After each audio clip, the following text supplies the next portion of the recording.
The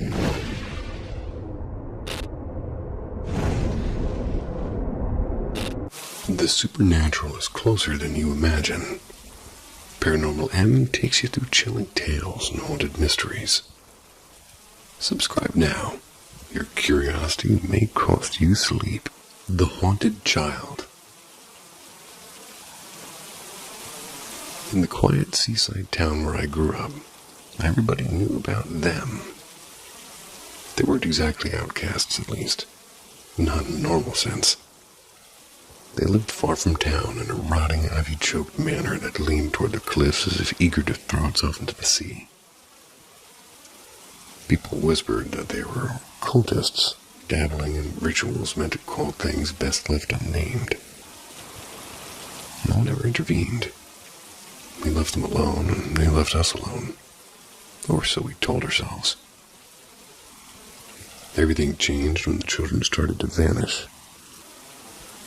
The first was a boy named Daniel, only 7 years old, who disappeared on his walk back from the harbor one misty evening. Then a girl, Emily. She didn't return from her piano lesson the next day. Fear settled over the town like a damp fog. And though nobody was saying it outright, but everybody was thinking the same thing. That manor. The police tried, and they swept the beaches and searched the pine woods. Even interrogated a strange family in the manor. Nothing. I couldn't shake the feeling that the truth was festering in that cliffside house. One night, clutching a cheap camping lantern and my father's old pocket knife, I decided to find out for myself. The manor was larger than I remembered, its cracked windows like blind eyes reflecting the moonlight. The air grew colder as I approached, thick and salty with the smell of the ocean. The night felt unnatural, like a held breath, but I pushed forward. I slipped in through a walked back door that shuddered as it opened, and inside the house smelled of wet stone and rotting books. The wallpaper had peeled away in strips, exposing symbols carved into the plaster beneath it. Every board creaked under my weight as if warning me to turn back. That was when I saw the trapdoor. The stairs leading down were narrow and crooked. As I descended, a sharp metallic smell rose to meet me. Iron, salt, and blood. My heart hammered and the lantern flickered, casting distorted shadows against the walls. In the center of the cellar stood a table draped in ragged velvet, its edges crusted with something dark. Strange runes were etched not only into the walls, but into the ceiling above, spiraling toward a single point. And around the table, glass jars full of some black liquid flickering in the lantern's light. It's as though the contents were alive.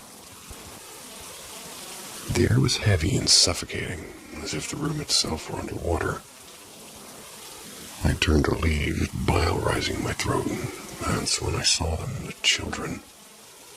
They stood in uneven rows, silent and barefoot. Something about them was wrong in a way that my mind refused to process. Their eyes weren't eyes at all anymore, but pools of shifting gray mist swirling.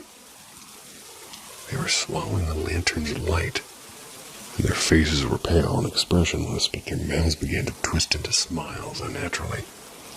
They were brittle smiles that looked like they would crack their skin.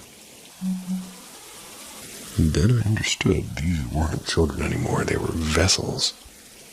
I stumbled backward, nearly dropping the lantern. They began to move as one. Their sounds were almost noiseless. And they were walking on the stone. The cold that poured from them was so intense it burned. It was pulling the warmth just right out of my bones, and the ritual hadn't been to summon a demon. It had been to make the children into its eyes and hands. Their smiles were widening as they closed in. My body locked with terror, my mind screamed to run, my legs wouldn't obey. One of them raised its hand, pale, trembling, and possibly light, brushed my sleeve with fingers as cold as as seawater. Then everything went black. When I woke, I was lying on the cliff's edge just past dawn. The matter behind me, nothing but an empty shell. No trapdoor, no jaws, no altar, just dust and silence. The children were never found. I never told anybody what I'd seen. But even now at dusk, sometimes I glimpse them, standing in the far corners of my vision. Their mist-filled eyes fixed on me, waiting. And I know it isn't over. And I just want to say sorry about audio anomalies. If you only could see my situation, you would forgive me. I'm giving it a good go. Next story.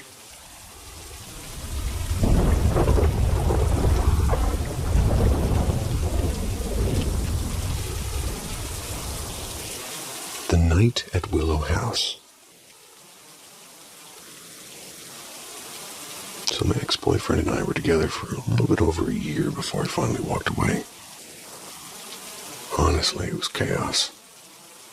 I won't spill every detail of that relationship here, but toxic doesn't even begin to cover it. And this is going to be a long one, so buckle up and maybe grab a drink. Anyway, I'd been on a Nexa shot and some birth control injection for about 8 months. That was before I met my ex.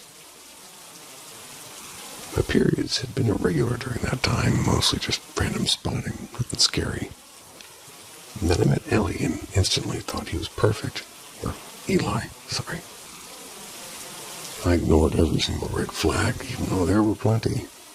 I just dove in head first. A few hours after meeting him, I started having this ridiculously heavy flow. It was totally out of character for me. I brushed it off and I thought it was stress or something, but weeks went by and the bleeding didn't stop. I didn't have insurance, and with how expensive healthcare is now, I didn't really want to see a doctor either. All I did was show up for my next birth control appointment. Fast forward about a month and my skin went crazy. Painful cystic acne everywhere. I tried every home remedy and every mask and even weird internet tricks, but nothing was working. Looking back, it feels like my body was rejecting him from day one and I just couldn't see it. About 6 weeks after we broke up, I went to a small town to party with some old friends. I drank too much, I'd laughed too hard, and I felt exhausted. We were at this gorgeous old house, 3 stories, almost 150 years old. It was sitting on a massive stretch of land about maybe half an hour from the main road. I told my friends I was going to take a quick 20-minute nap downstairs, and they warned me not to. This house is always giving me chills, like there's something off about it. Kind of feeling where your stomach drops before everything happens. But I was tipsy and I was stubborn, so I went down anyway. I lay on a couch facing the wall, pulled a blanket over me, rolled onto my back. And that's when everything started to shift.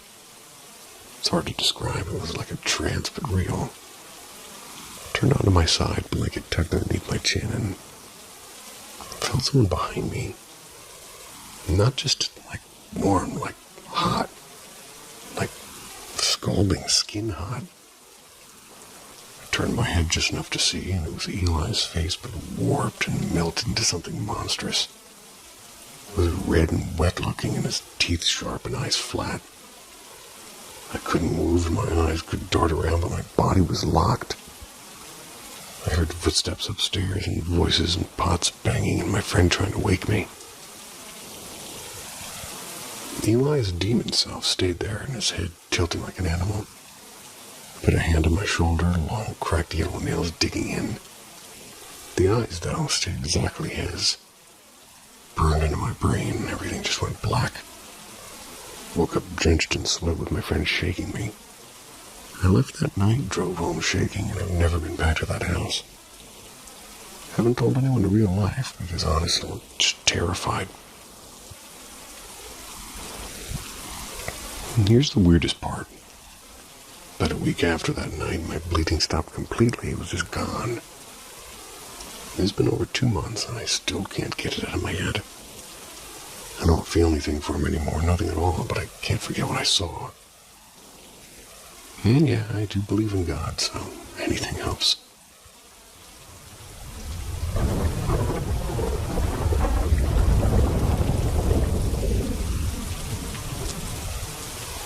The House That Watches. The bedrooms sit on the upper floor, arranged around a narrow landing that circles a stairwell like a quiet watchtower. Everyone keeps their doors shut at night, not out of privacy, but because sometimes you can hear the soft thud of footsteps going up and down the stairs. You open the door to check, and there's never anyone there, and there's always no one. Last night I had to brush my teeth before bed, and the bathroom isn't upstairs anymore. Ever since the renovation, it tucked down in the far corner on the first floor. There's past 3 doors that stay open at night like moths mid-breath. Those rooms always feel like they're looking at you. Nothing to see, or at least that's what I tell myself. When I came back up, I swear I caught a glimpse of someone standing just inside the den, just a few feet from the armchair that we never really use anymore. It's the same den where I once had sleep paralysis so violent I moved into my brother's room for 2 months. I'd been sick, and I woke to a pale hand pressing against my cheek. There were fingers dragging as though peeling something away. And I've dreamt of somebody looking behind that wall, and later my cousin admitted to dreaming the exact same thing. We never talked about it before, and, well, even the dogs react to the place. Our newest one, Fig, growls at the den's threshold and refuses to cross after dark. He's never been like that in any way other than, well, that part of the house. He's gotten older and he's grown more nervous and won't stay in a room unless the lamp's on. I won't nap in the hallway at all, honestly. Now he curls up outside her door upstairs instead, like he's guarding us or hiding from something. Honestly, I don't blame him. The upstairs feels thinner somehow, like the air's been sifted through a filter. But there are still spots, even up here, where it's heavier and harder to breathe. Seeing that shape downstairs rattled me. I actually stepped back down one stair to double-check, squinting into the den. There was nothing, just shadows and furniture. And this isn't unusual anymore. I mean, maybe it's my mind making shapes out of the dark, and maybe not. That whole section of the house feels tilted, as if the floorboards are warped or the ceiling's too low. I didn't go back down after that, and not that night.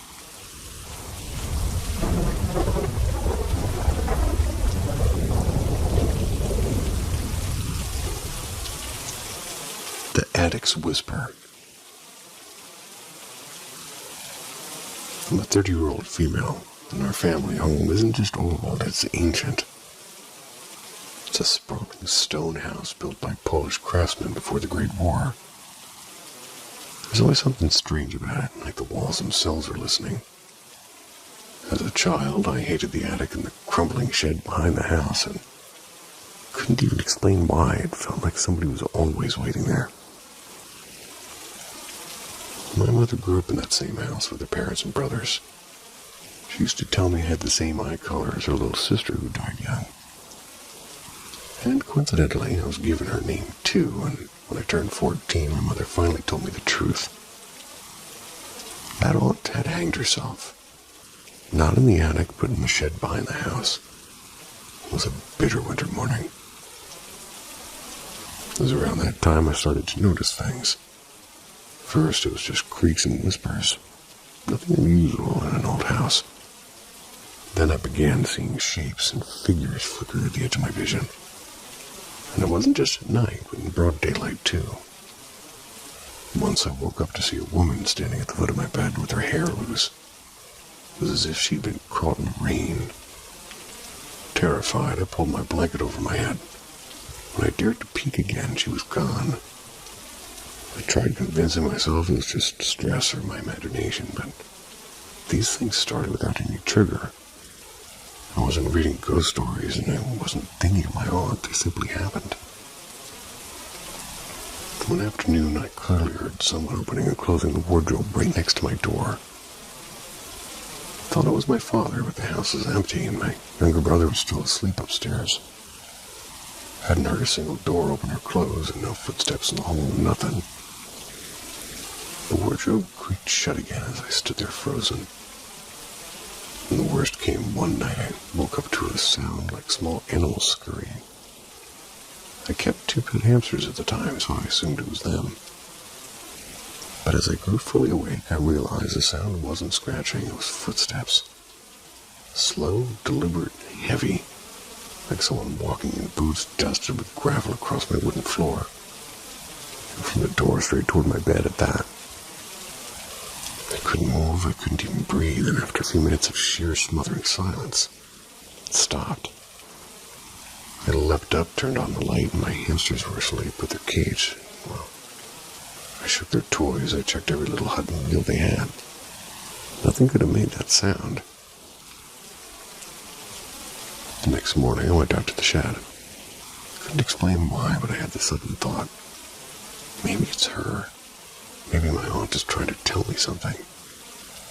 I said it out loud. What do you want from me? And then, like a whisper planted inside my head, gather her things. It was all I could think to do.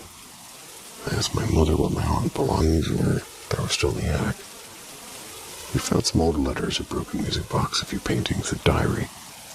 Took them to my room and arranged them on a shelf. And that was it. Everything stopped. The footsteps and the shapes and the woman at my bed all gone. Even the heavy, anxious air in the attic and the shed seemed to be clear. And for a while, I convinced myself it had all just been in my head. But deep down, I know better. I didn't dream those things. I didn't imagine them. And somehow, by saving what was left of her, I gave her rest. So for context, it all began when my parents started clearing out the attic for renovation. I didn't help, but I remember old things vanishing like a porcelain doll with cracked, glassy eyes.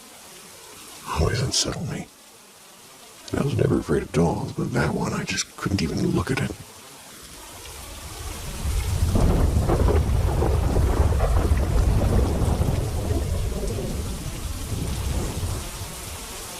Last ride out. I should have known better than to wander after midnight. But time slipped away from me. And by the time I reached the train depot, my last ride home had already departed. The place was almost abandoned with silence except for the buzzing neon sign above the ticket booth. It was flickering like it might sputter out at any moment. The air felt stale and heavy, like it hadn't moved in hours. And I wasn't alone, though. At the far end of the beach sat a woman. Her coat was threadbare and damp.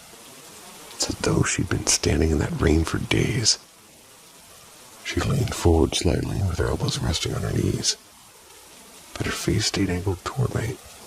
Her eyes never blinked, not once. I clutched my backpack tighter and I tried to just stare at the ground. But the pressure of her gaze made my stomach knot.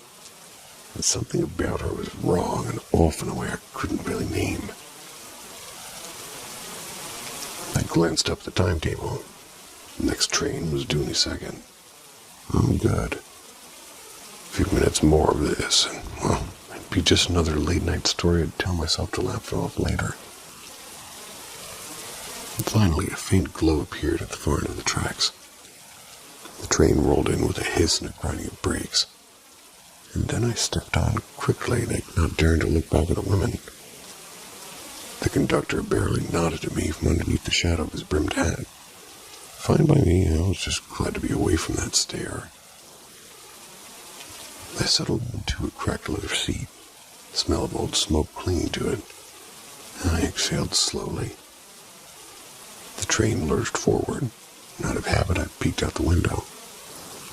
There she was, still on her bench, still staring at the train like sliding away. Her head turned slightly, following me.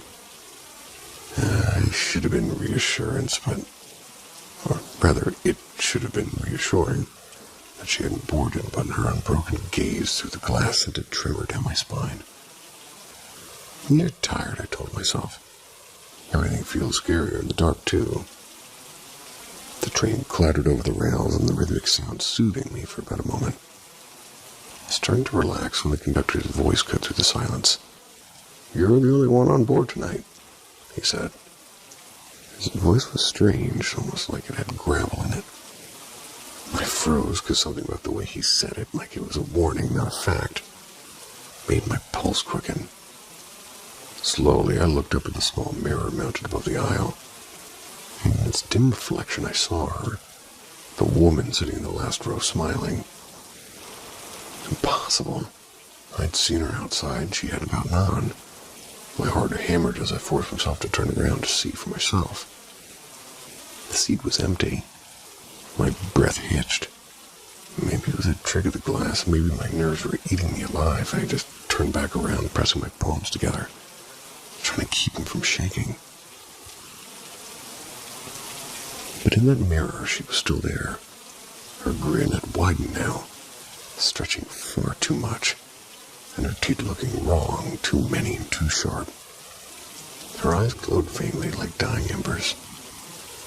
I wanted to shout, but no sound would come out. The conductor stared straight ahead, knuckles white on the controls, as if he didn't see her. I blinked hard, hoping the vision would vanish, but instead, in the reflection, she was closer. 3 rows back now, moving without making a sound. I spun around and it was empty. This isn't real. It can't be real. I turned forward again and the reflection was gone. And relief surged for about half a heartbeat. Then I felt it. A slow, cold breath against my ear. I didn't want to, but I turned my head. And she was there, crouched in the aisle, just inches from me. Her grin stretched impossibly wide, her mouth trembling with a soundless laugh, and her eyes burning into mine. "Room for one more?" she said. I couldn't move, I couldn't scream, and her fingers, long and bone-thin, curled toward my shoulder. And then the train jolted to a stop. The doors hissed open, and suddenly she was gone. The car was empty again. Just me and the conductor. Shaking, I stumbled off into the cold air, not daring to look back. And now every time I pass that depot, I feel her eyes on me, waiting and smiling. I think I know deep down that I wasn't the only passenger that night.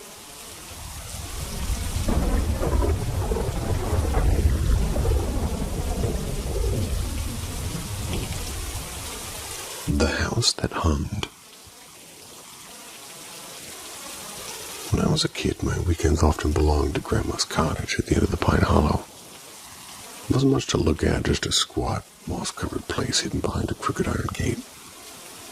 Felt like stepping into another time. The air smelled of wax and lavender with a faint metallic tang, like old coins forgotten in a drawer. By day it was magical, but at night it was uneasy, and it was humming. And lying in the attic room beneath the slanted roof, I would hear it, a soft, tuneless hum. It was drifting from somewhere, like inside the walls even. At first I told myself it was the plumber, the ancient pipes moaning from cold. But no, this was different. This was low and deliberate, like a lullaby sung from clenched teeth. One evening I brought it up to Grandma over cocoa. She didn't even blink. She just stared at the warm kitchen table and just smiled her tiny secret smile and said, "Oh, honey, this house likes to talk at night. It's older than me, older than you'll ever be. Don't let it scare you." And that was the last time I asked. I was too young to know how to press for answers, and the humming just went on. Years passed and I grew older, and weekends at Pine Hollow became rare. The sounds faded into memory, and one spring morning, Grandma died in her sleep. It felt like somebody had quietly erased a chapter of my life. The cottage was sold off within months, and I thought that was the end of it, but it wasn't. The new owners decided to open the place up, which is, well, their words, not mine. Out came the old beams and warped paneling, wallpaper that had been there since before I was born. And that's when they found what was hidden. So I got a call one rainy afternoon. The woman on the line was breathless, and in the wall she said that they'd found boxes. Tiny wooden boxes sealed with twine. Dozens of them. Inside each box were things no one wanted to describe but did anyway. Small braids of hair tied with ribbons. Yellowed photographs of children's faces cut cleanly from the paper. And in some, tiny glass jars containing fingernails. They asked if I wanted them back and said, well, it had been my grandmother's house. I said no. Of course I said no. But the image stayed with me like a splinter, and I started to dig into the history of the cottage. What I found was worse. Long before Grandma bought this place, Pine Hollow had been whispered about in old county records. A string of children had gone missing in the 1940s, vanished on the walk home from school and never found. Locals claimed the house on the hill swallowed sounds and souls alike. The details just didn't make sense, but the pattern did. The humming I remembered from the walls and lined up exactly with the earliest reports. I don't know if Grandma ever knew what she was living in. Never really spoke any of it. Never hinted she suspected the house's story, but sometimes when I think back on her quiet smile at the kitchen table, I wonder. I'll never go back to Pine Hollow, even though the new owners invited me to see their restoration. Memory that attic, the low hum vibrating through the walls. That's enough to keep me away. Still, some nights when the wind rattles my window, I swear I can almost hear it again. I can't help but wonder, was Grandma just another tenant of that house? Or was she the one that was humming to all of us like this whole time?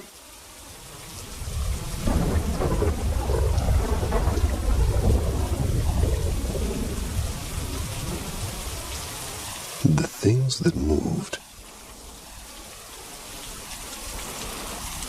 It began with little things.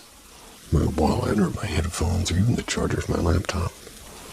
Items I used daily. They kept vanishing when I needed them most, only to reappear later in places that made no sense. At first I laughed it off. Living alone does have its perks. But also, no one is to blame when stuff goes missing. Figured I was overtired or distracted maybe. But as it happened again and again, a knot started to form in my stomach. Something wasn't right. At first it was routine. I'd come home from work, drop my wallet on the coffee table like always, and go about my evening. The next morning it would be gone. I'd turn the apartment upside down, kitchen drawers, laundry basket, even under the bathroom mat. But hours later I'd find it somewhere absurd, balanced on top of the microwave, shoved into the back of a closet, and even once inside the freezer. The first few times I muttered jokes to myself. You're exhausted, losing your touch. But after a while, I stopped laughing. TV remote disappeared next, and barely even watch TV. I do like late night documentary now and then. I remember sort of just sitting on the armrest of the couch. It was after some boring history program. The next evening was gone, and I ripped through the cushions, flipped the rug, and opened every cabinet. There's nothing. 3 days later, there it was, wedged behind the toilet tank. I'd never put it there. The unease became a constant hum underneath my skin. Doors locked and windows shut, and no signs of forced entry. Nobody else had a key. It was just me, wasn't it? Then came the shoes, my boots, the pair that I wore every single day. I slipped them off the front door like always before heading to bed. The next morning, gone. 2 days later, I found it lined up perfectly underneath my bed, and I never put shoes under there. But by then, I was spiraling. Was someone sneaking in or some creep playing games? I mean, I considered setting up a camera, but the idea made me feel ridiculous. Who breaks into an apartment just to hide things?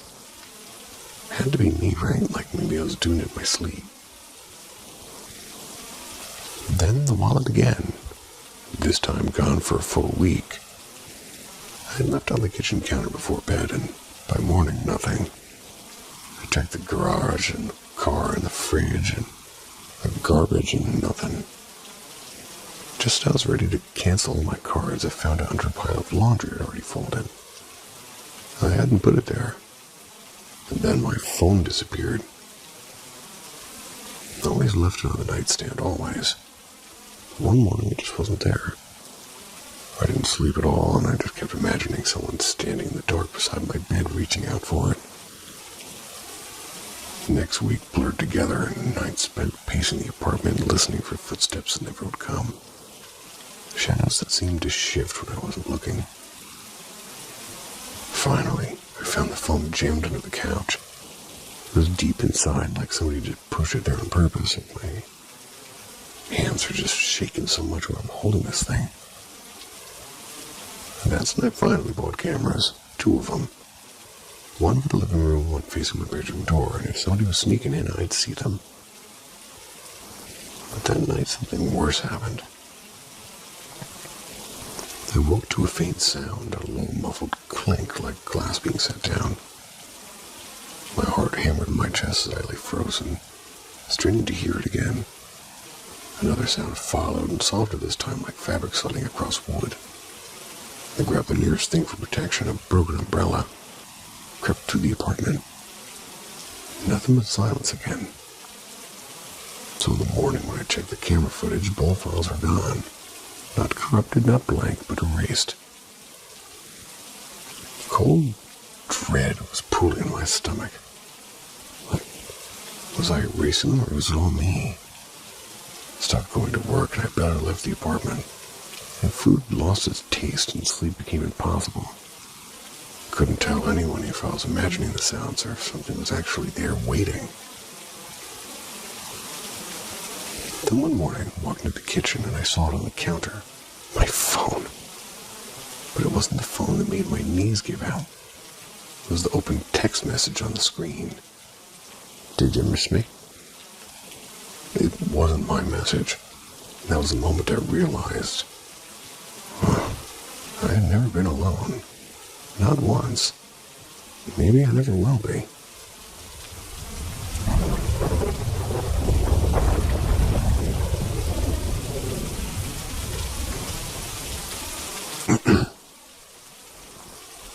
Mirror game. I used to think it was funny that my little brother Noah copied me. You know how younger siblings are. Always trying to tag along and always staring at you like you're some kind of celebrity. He would trail after me through the house and he'd mimic every move, and normally I would just roll my eyes, but he was only 8 after all, and I was 16, so totally normal, right? At first, it started small. He'd echo things I said. If I muttered about how much math homework sucked, he'd groan about his spelling words, and never mind that his homework was mostly gluing glitter to construction paper. If I lay on my stomach to watch TV, he'd do the same, and I thought it was cute and harmless. But then it shifted. He started dressing like me, and one Saturday morning I came downstairs wearing my favorite blue flannel. And there he was in his own tiny version of it, same pattern, same rolled sleeves, and I teased him. "You're trying to be me, Noah." He smiled that wide-eyed, too-perfect smile and said, "I'm already like you." And that should have been sweet, right? And that's what I told myself. But even when he began copying my little habits, like how I twirled my hair when I was bored, I left the crusts of my sandwiches on the plate. Just a phase, I thought. Then came the whispers. One afternoon, I'm video chatting my friend Jamie about some stupid drama at school. We were laughing when I heard him because Noah just outside my door murmuring my words under his breath. Every sentence I said, he mouthed it. Every giggle he echoed, and through the crack in the door I saw him sitting cross-legged on the carpet. His lips were moving perfectly in sync with mine. His head tilted at the exact same angle. I slammed the door with my heart pounding. I forced a laugh, but he's just weird, I told myself. But something inside me started to knot. With the K. And it only got worse. To wake up to find him at the kitchen table eating exactly what I was eating.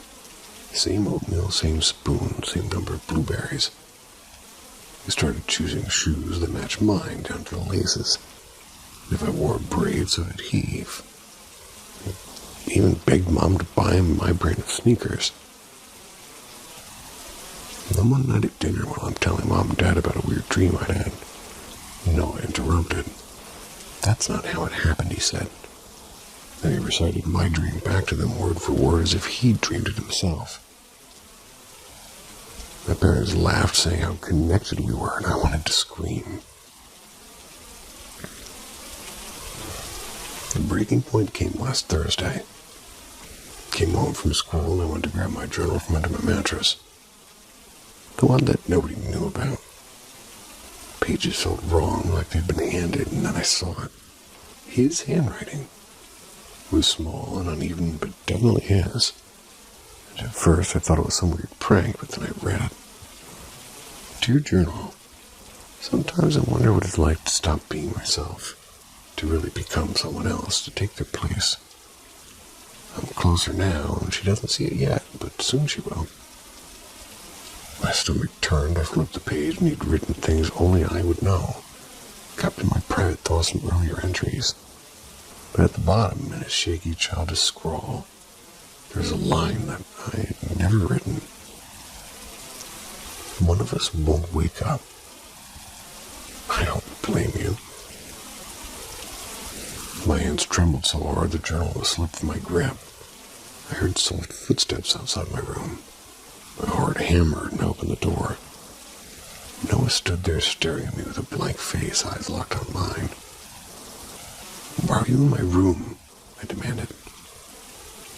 My voice was basically shaking and he tilted his head. The same way you do when I'm confused. Well, this is their reply. "It's not your room anymore, it's ours." My mouth went dry. "What do you mean, ours?" Noah smiled, but it wasn't the innocent smile I knew. It was flat and empty like a reflection. "You and me were the same. I'm almost ready." Slammed the door, stumbled back, and almost ready for what? Locked myself in, but the walls felt thinner than paper. I stared in the mirror, searching my own face, and was I still even me? That night I didn't sleep, and I heard him outside my door breathing and pacing. Sometimes soft tap like he was waiting. This morning I woke up to find another message. Not in my journal this time, but scratched deep into the wood floor beside my bed. "Tonight." I don't know what's coming, but I do know one thing.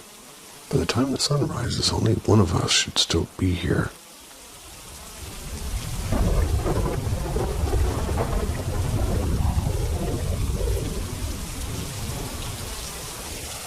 The call from Emily. I hadn't thought about Emily in a decade now. Life has its way of stuffing old memories into dusty boxes in the attic of your mind. Until something cracks the lid open. For me, it was a phone call on a still November night. I was curled up in my favorite armchair, absent-mindedly scrolling through a half-finished documentary about haunted lighthouses. That's when my phone buzzed. The name glowing on the screen stopped me cold. It said Emily. We hadn't spoken since college, and without thinking I answered. "Hey, Jess." The voice was pretty warm and familiar, like slipping into an old hoodie that still smelled faintly of autumn. "Yeah." For a second I couldn't breathe and said, "Emily, are you serious? God, it's been, 10 years?" We fell into the rhythm of old friends too easily. Talked about the bonfires we used to crash by the riverbank, late-night dares at the old cemetery, ridiculous costumes that we wore to the campus Halloween parties. Felt like nothing had changed, like we're still those reckless girls laughing under the harvest moon. And then something shifted. She started bringing up details I hadn't thought about since those days. Things even my closest friend had never known. How I once wrote anonymous poems and snooped them under strangers' doors. I carved my initials into the wooden bench behind the library with a stolen pocket knife. How I used to sneak out at 3 a.m. to watch the trees roll past the edge of town. How do you even remember all that, I asked. I was kind of half laughing and half nervous. Oh, Jess, she said softly. I remember everything. And her tone had an edge now, like a blade sliding out of its sheath. And then she began talking about things that she couldn't know, like my miscarriage. The way I keep a light on in the hallway because I'm afraid of sleeping in total darkness. The fight I'd had with my sister last Christmas. It was like she'd been sitting quietly in the corner of my life all alone, watching. I never told you that, I whispered. Her reply came too quickly. Of course you didn't, but I know you. I've always known you. A shiver ran up my spine. I looked around. The walls were feeling too close and too thin. It was dim. You're not happy, are you, Jess? She murmured. My hands trembled like, what are you talking about? You've been pretending for so long, even back then. I yanked the phone from my ear and stared at her name on the glowing screen. Something wasn't right. None of this was right. I hung up. And for a long moment, I just sat there. The silence pressing in the air thick and heavy, and I just needed to hear her voice again. Just to make sure I wasn't losing my mind, and I redialed. The phone rang once and then twice, and then a man's voice answered, and it was deep and tired. Hello? I hesitated, and I said, is Emily there? Silence stretched on the other end. And quietly he said, I'm sorry. Emily, she died 8 years ago. The world tilted. What? That's impossible. She just called me. Who is this? He asked sharply. Jessica, I was just talking to Emily on this number. Another silence, colder this time. I don't know who you're speaking to, the man said, but it wasn't Emily. She died in a fire, and I'm her brother. Blood roared in my ears, and my grip on the phone went slack. Emily was dead. How? I just heard her laugh. I just talked to her for hours, and this couldn't be real. I stared at my phone, waiting for it to ring again, half hoping, half praying it wouldn't. The shadows around me seemed to deepen, leaning in. I didn't sleep that night. And for days, I just kind of went over the conversation, dissecting every word. I dug through old photos, I scrolled her social media memorial page, and really anything to find an explanation. The truth refused to make sense. Then a week later, as I was brushing my teeth, my phone rang again. It was her, and her name, Emily, burned like a brand on my screen. I froze, toothbrush in hand, hard hammering at my chest, and I didn't answer. I couldn't. The ringing grew louder and insistent. It was coming from inside my skull, and finally it stopped in a voicemail. Hey, Jess, her voice said, soft as a sigh. Why don't you pick up? Don't you miss me? And then, faintly under her words, I could hear it breathing, low and patient and waiting. I knew then with a certainty that turned my blood to ice, whatever we had called, or whoever called me. It wasn't Emily, and it wasn't done with me yet.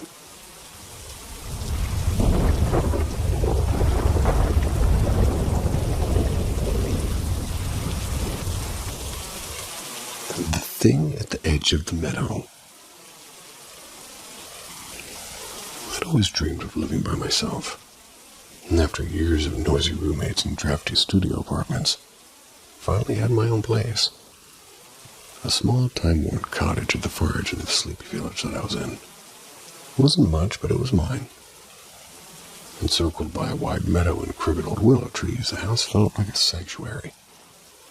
Quiet and secluded and free of neighbors. Exactly what I thought I needed. The first few days were just bliss. I'd packed at my own pace and rearranged the creaky furniture and marveled at the strange echo of empty rooms.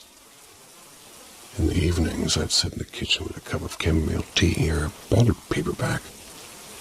I would just let the silence sink in. The world felt far away, and I kind of adored it. Until the fourth night. I'm drawing the curtains in the front room. That's when I noticed something out past the fence. At the far edge of the meadow near the willow grove, a shape stood. And in the dim dusk, it was only a vague smear of darkness against the pale grass, like a burn mark on paper. I squinted and leaned closer to the window, and it didn't move. Just a still, upright silhouette. It must be an old scarecrow, I muttered. I didn't recall seeing one when I moved in, but still, I pulled the curtains close and told myself to forget it. The next night, it was there again. Closer this time. Maybe a third of the way across the meadow, and my stomach was tightening. Still no movement, no rustling from the breeze, just that human-shaped smear in the grass. I tried to brush it off with a trick of the light. Fallen branch, maybe, or a trick of my tired eyes. But deep down, I knew it wasn't. By the end of that week, I'm standing at the old stone well, only a few yards from the cottage. I stopped looking out the windows entirely, and in daylight I searched for footprints or even bent grass. The meadow stayed pristine. It looked like nobody had crossed it in years. So I started sleeping with the hallway lamp on. Every lock double-checked, and I even tacked a heavy quilt over the windows to block the view entirely. But the feeling of being watched only would grow. One night I jolted awake and the room was washed in thin bluish moonlight. For a heartbeat, everything seemed normal, and I saw it. I was standing in the corner of my bedroom, and I froze, and this time it was clearer. No longer just a dark smear. It was tall and far taller than any person should be. It had impossibly thin limbs and shoulders that sloped like broken wings. Its head tilted too far to one side like a bird studying prey. And despite the moonlight, its face was still nothing but shadow. I tried to scream or to move, but my body refused, and my heart just drummed like a trapped bird. It stood there as still as it had been in the meadow waiting. And then it tilted its head further, the neck bending at an angle that made my stomach hurt. It leaned forward, and though I couldn't see its eyes, I felt them lock onto me, cold and deliberately. A faint noise escaped it, a clicking sound like stones knocking underwater. I don't remember what happened next, because the morning light poured across the room and I woke up, alone. The figure was gone. Air felt heavy like the echo of a nightmare. The locks are still bolted and the window shut tight. But I knew what I'd seen, and I knew it wasn't finished. And that night I sat in the kitchen with every lamp blazing, heavy iron poker in my lap. Midnight passed and silence deepened. For a moment I thought maybe it had just been a hallucination. And then I heard it, a slow, deliberate tapping at the window behind me.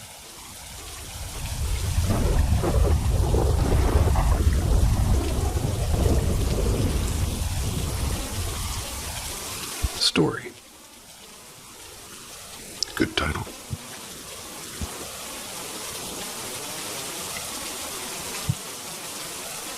So, 4 years old, I watched my father murder my mother. Because of family ties or relationships with the Kansas City Mafia, he served approximately 30 minutes in county jail before his father bailed him out. He got 5 years supervised probation, kept custody of me and my brother. My brother went to a state facility almost immediately due to being mentally handicapped. Spent the next 12 years being berated and beaten daily. Christ. At 16, I left his house with the help of family services in Oklahoma and moved in with my aunt and uncle. About 2 years later, I joined the Army Infantry. Since about 13, I've typically been one substance or another in me at any given time. Had 16 surgeries through the VA, and a little over 8 years ago, got off of pain pills, and that got me hooked. I've had nothing since then except for some beer and very small amounts of marijuana, which I've given up on quite a while back too. This is all off the top of my head, so sorry it doesn't really, read as being defined as what I would normally write. Since about the age of 7 or 8, I guess I would say.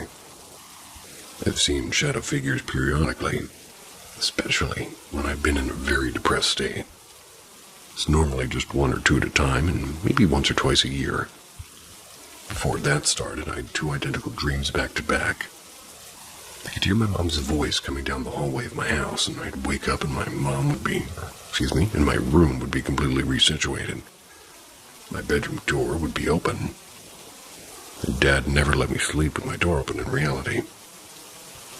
And just as her voice would get close to the door, I would shift my view to the foot of my bed, and at the end of the room, I'd see the last of a puff of smoke dissipating in the air and a cartoon figure of the devil. I don't mean as if he were drawn, I mean as a real-life figure, like red with horns on his head, pointed tail and a pitchfork. He would laugh, and then I'd wake up, and ever since that second night, I have seen shadow figures. About 10 years ago, the property I live at now, there were dozens of them all over my entire property. My wife and my 2 daughters were an hour south of me in Joplin. It's in Missouri. My young son was at home with me. Grabbed one of my rifles and I sat in the corner of my living room where I could see every avenue of egress and approach. I grabbed my phone and I called one of my cousin's wives to come get my son. As soon as she got my son, I called an ambulance. Contrary to how it sounds, I had full presence of mind and I knew exactly what was happening. Not long after the ambulance got me to the hospital, my wife was back from Joplin. She dropped my daughter off with the same cousin's wife, and that's the point. I had a lot of medicine in me, and I don't remember this particular detail I'm about to share. With the curtain, John closed in on this Lily-Yor room. I was looking at the edge of it and telling her that there was an old man pointing me and laughing. This would have been the only time one of the shadow figures ever got close enough to really look more than just a shadow. The very next night, I was just having drinks at the Eagles Lodge and called my wife to come give me a ride because I had too many. And after she got me home, I went to my shop and she went inside.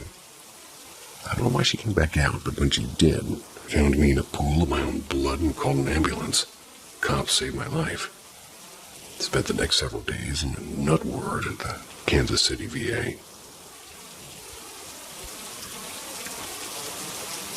This last year and a half had been very rough. I had given up again and quit my tiny little business. Came home and told the wife I wanted a divorce, and honestly I was just trying to push her away because I knew that I've made up my mind again. This time I wanted to leave a letter, but I wanted it to be really perfect, so I used AI. Terrible. Oddly enough, it was the first time I was ever able to be completely honest about everything in my head because I wasn't talking to another person. The only place I was ever able to try to work on the letter, which certainly turned into writing a book about my story, was just a few feet away from where I had previously almost bled out. About that time, some acquaintances of mine informed me that they had access to some mushrooms. I've been working on getting to an ibogaine treatment program through veterans organizations in Mexico. Ibogaine. So I'd studied a lot now on the therapeutic aspects of psychedelics and PTSD. Told my wife, and she said she wanted to do them with me. So I told the friends to get some for us. The wife was not at home when they arrived, so the first time in my life I did mushrooms by myself. I'm not unfamiliar with mushrooms, and when she arrived home later that evening, we decided to do some together. They were very intense but short-acting. And after the peak was over and well into the downslide, they started giving me scratches on my arms and my head, and as soon as her fingers touched my head, it wasn't her anymore. I could see my mother's hand plain as day. And since then, we've had a dozen of signs that are unstable, that the energy of other family members are here with us. Some good, some bad. Sorry for the somewhat incoherent ramble on the story. I'm running behind today, but I wanted to get this message out to you. Then I have time to read this back over, so if any of it doesn't make sense, please reach back out to me. Thank you very much for your time and consideration. Hope to hear back from you soon.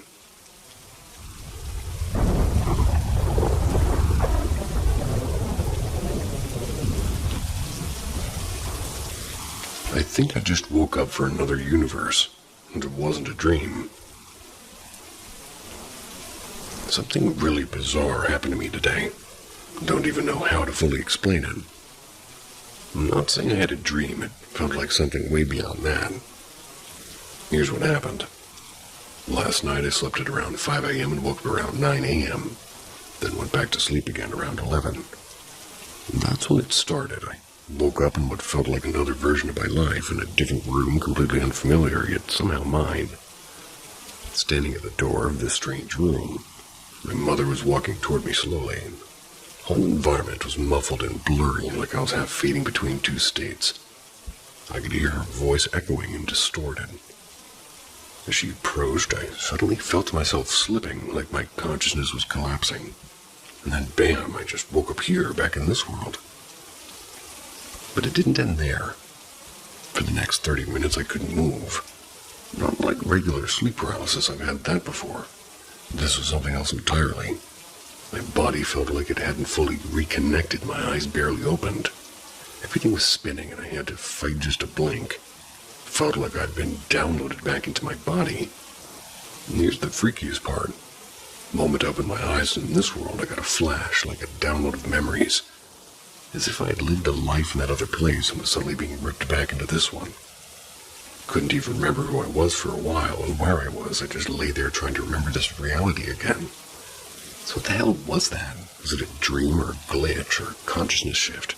Or did I actually jump into another universe where another version of me lived and just barely made it back? Has anyone else experienced something like this?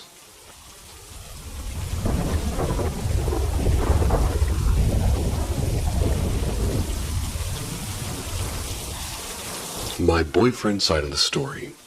I encountered something in the woods in Florida. My boyfriend and I went out around 10:30 to go catch possums and raccoons in my school's arboretum in one night. And I've run these trails for months, 2 or 4 times a week at early hours of the morning when it was still dark. I know them inside and out, and I'm comfortable with them. I walk my normal route, which just consists of basically taking the first path left and then walking forward with 0 turns. This takes you around the perimeter of the, arboretum. Why have I never heard that word? It's where you can literally see the football field and residential houses. I've been walking about 45 minutes when I hear a noise to the left of me, like a small animal. I look around in the bushes, and the grass here isn't too long. He points toward the trail and asks if I see a deer. I've got pretty good night vision and senses, and I've been walking the woods by myself since I was 10 or 11. I didn't see it, but he just kept pointing and saying that it was moving. He even said it leaped across the trail at one point. By this point, the woods were completely silent, save for some very faint bug noises. But I saw and heard nothing. I jokingly asked him if he was hallucinating, and he made an offhand comment about how it was unusual for a deer to be by itself. Not really. We didn't think anything of it until after we got off the trail. We walk another mile or so, and the terrain looks totally unfamiliar and smells super strong, like weed and burning. I look at him and tell him that this wasn't the trail I usually took, and I had no idea where we were. About there, the path forked into a very dark path to a small trail to the right, which is the direction of the entrance. Despite his insistence, we go forward, and I took us right. After not even 15 feet of walking that direction, I hear a faint crunch of a branch to my right and ask something like, "Did you hear that?" He takes his phone out, turns the light on, and I start looking in the field thinking it's an armadillo or something. The grass here is incredibly dense, easily 4 feet tall and up to my lower chest. But there's no trees, and we verified the maps. He's holding the phone above my head for about 45 seconds to a minute. Then he just says my name and to look, and I finally look above where I was searching the grass, and I see a pair of blue slanted eyes. They're about 9 feet tall, almost like those of a mountain lion. They were so bright they looked like they were glowing even without the light. I watched them scan from his eyes to mine, and then it started moving diagonally, completely silently. I grab his wrist and tell him we gotta go. I start pulling him back from the trail. told him not to run because in my mind I was trying to rationalize this being a bear. He walked backward and kept his eyes on it while I led us out forwards. I took glances back occasionally, and I could see it stalking us for about maybe a 10-foot distance. It kept moving crookedly and almost completely silently. The bushes didn't seem to move as it walked, or the only thing you'd hear is like this occasional crack of a small twig. After about 1.5 miles of this, it let out a shriek, and for lack of a better word, like nothing I've ever heard before. And I've heard mountain lions and coyotes, but this was completely different. At this point, we ran out of there screaming prayers, and we could hear the crickets and other bugs crescendo and get louder as we made our way back. I called my stepdad and explained what happened to him, and we stayed on the line while we made our way out. Neither he nor I are very superstitious. We'd even make jokes about my mom burning sage in our house to get rid of bad energy, but I could tell by his voice he believed us and he's trying to get us out without panicking us more. The whole time we were running, my boyfriend kept telling me things like, "This isn't the right path, we need to turn," even though it was just a straight shot back. Once we made it out, he couldn't stop looking toward the woods and kept telling me his body was telling him to go back and things like that. Super unsettling. I didn't start to panic until we got back to his house.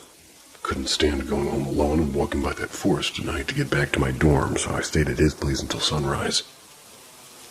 Every time I tried to close my eyes to sleep, I saw images of the eyes of these fucked up deer. Didn't sleep for 48 hours, and when I finally did, it was restless. It was like a 2 or 3 hour nap. I've had extreme paranoia since back. Can't stand to go anywhere without him on the phone. You try to rationalize it, but nothing makes sense. Didn't move or sound like a bear, and I've seen plenty of those. There were no trees for it to have been a panther. Not to mention the fact that there's never been a sighting in this part of Florida for several miles. Nothing else, but possibly a panther could have had those eyes or that scream, nor stalked us through the woods the way it did. And the other thing I could imagine was a drone or something like that. The woods were dead silent and we never heard any mechanical sounds.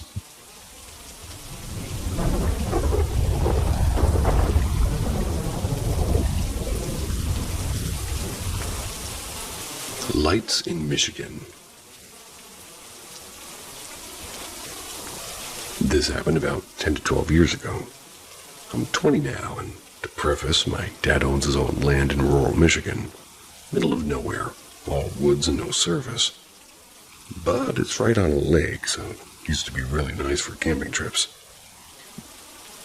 Anyways, we, being me, my dad, and my older sister, we're on one of these trips and we're going to sleep in the first night in the tent. That's when we all realized that all of our phones weren't working. Mine and my sister's phone were completely dead, even though neither should have been, and well, we both had iPhones at the time. My dad, who had a Samsung, had his screen completely glitching out with no apps and just random pixels all over the screen with no response. We all thought this was weird and kind of creepy, but this was back when technology wasn't really nearly as big of a deal as it was now. Phones were still kind of shitty. Soon after this, we all decided to just try to go to sleep. About 10 minutes later, there were lights outside of the tent. There was no cover on top, only screen, so it was easy to notice even as we were lying down. No one should have been around for miles at least, so none of us really knew what to do and just tried to lay as still as possible for about 5 minutes before my sister eventually started freaking out, waking my dad up, who obviously was never actually asleep in the first place. I stayed pretending, and I heard them whispering about the lights, trying to make sense of what they were seeing. It wasn't flashlights or other people or fireflies. They were glowing orbs, and some in the trees, one right in front of the tent about 10 feet away. That's when I sat up, and they weren't pulsing like fireflies would. It was a steady yellowish glow and much brighter. The one in front of the tent floated closer and closer. It was about 5 feet away maybe. It was the size of a baseball. My dad quickly shone a flashlight on it. Before it could get too close, it froze for a moment before they all quickly left. My dad swears to this day that they were fairies of some kind, and that he could see a smaller body within the light. I have no idea what it was till this day, and I was so scared I decided to just lay down and go back to bed. I was pretty young at the time and haven't been back since. Even if it wasn't paranormal, I guess I'm just looking for anybody else who'd had a similar experience in the same area. I haven't been able to find anything similar online since. I regularly check every few years or so.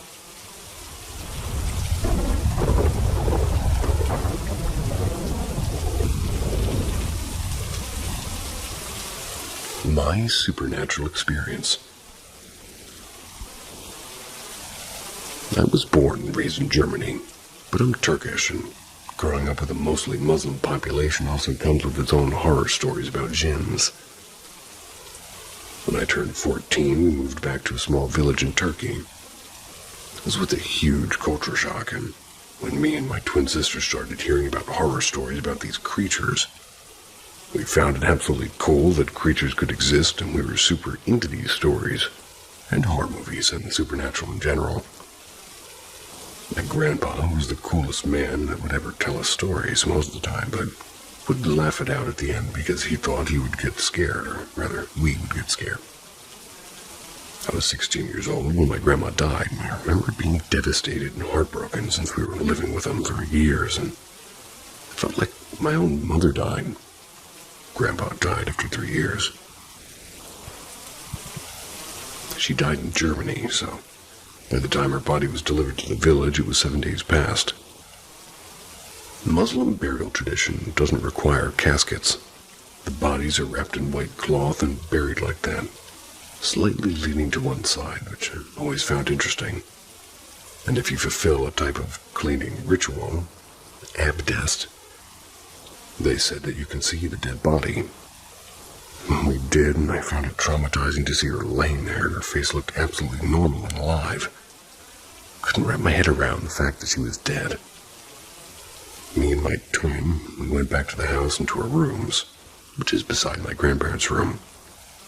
Our parents and their siblings, fighting already in the living room about money and property, started dreaming laying in the grave, and my grandma's grave, which was basically seeing everything through her eyes. I'm starting to fly to a 6-story building, which was in her home, and stopped right in front of the balcony where all the siblings were fighting. I immediately woke up when I came close to the balcony. Woke up to my grandpa entering the room to open the small window that we had. He looked at me and started telling him what happened. I didn't want to make him upset, obviously, but this was not the first time this happened. He opened his hand, started praying and blowing air on me, and kissed the top of my hand and said, "It's all good now." A year later, it's me and my twin sister. We're at my grandpa's house. My mom and dad are going through a divorce, and my mom moved to another city. Wanted to take us with her. We don't want to leave my grandpa alone, so we're living with him. He's super happy to have us, and one day I fell asleep and I started dreaming in the same bed again, and my back's toward the window. We're in the balcony, my mom's holding a coffee mug, and there's a door for a super short man standing next to her, saying that they're getting married. I lose it, and I start yelling at my mom, and she points down the street saying, "Look." And I look down, and there's a slim man with jeans and no shirt walking toward the building. I'm leaning down, looking at him at that point, and I lose sight, and then he comes back out and is missing his arms from the shoulders with blood gushing down. Ran down the stairs, and he's not there anymore. But the neighbor's crying, holding her house key, saying that they're trying to take the key and invade the house. I'm super confused, trying to hold her hand, and then the guy reapers, and then the guy reapers and takes the key from her. The guy reapers. And now he has arms again. Runs to the house, and inside of the house is pitch black. The door, the windows are open, but full black inside. And all of a sudden the house starts to suck, and all the surroundings inside me too. Hold on to a pole in the street and barely escape. And then I woke up full-on sleep paralysis. Can't move facing the wall, but start seeing the light. So the sun must be rising. My grandpa woke up pretty early in the morning for prayers, and The first thing he does is come to our room and slightly open the window to let fresh air in. I waited like that for I don't know how long, tears running down my eyes. I started hearing his footsteps. And as soon as he opened the door, I bolted from the bed. He saw my state and freaked out too, I guess. After his prayers, he made tea and I told him what happened. He told me that those neighbors practice black magic or go to hocus. Men of religion who are in cahoots with these creatures. And they can put dark spells on people. And he also said there's always a meaning behind dreams. Said that they're jealous of my grandpa because he had more land and they could have did a spell on us. Fast forward a year, we move in with my mom in a new city. First day in the new high school, sitting in class, and the first lesson is philosophy. The door opens and a dwarf man walks in. The guy in my frickin' dream. My sister immediately holds my arms and looks me in the eye, and I knew that she was, and it was so weird. Well, I knew that she knew, and that's what was so weird. Before you ask, no, my mom didn't remarry, and obviously trauma and stories feed the imagination, but I believe some of these stuff are real. If anybody else has experienced stuff like this, I'd love to talk about it. This was my father's side. On my mom's side, there's even more stories about these jinns. I'd love to share those as well one day.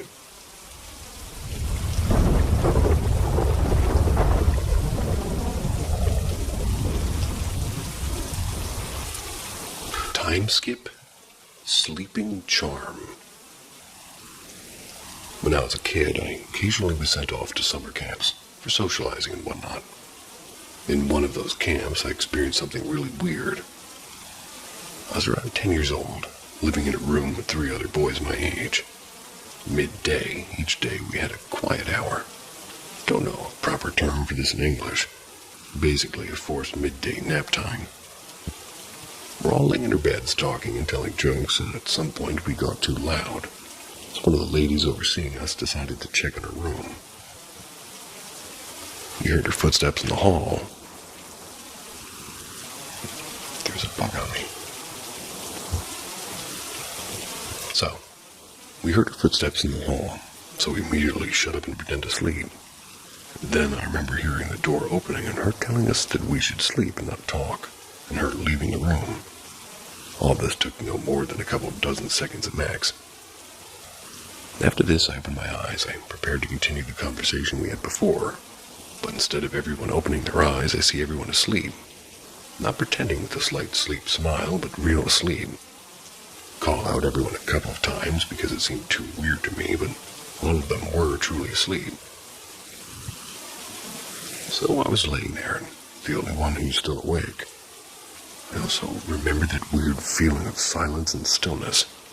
I don't know how to describe this properly, and I don't remember my exact thoughts at that moment. I just remember the feeling. Eventually, after some minutes of staring at the wall, I fell asleep too. When we were woken up at the end of the nap, I asked everyone in the room about whether they truly fell asleep or were joking. None of them remembered anything. It weirded me out, but being a kid, I just went on switching my attention to something more interesting. I still think about this experience from time to time. Like, I guess it is possible for a kid to fall asleep really fast. But for all 3 of them to go from 100 to 0 in a matter of seconds is really weird. But what about this weird feeling of stillness and silence? And why none of them remembering anything at all?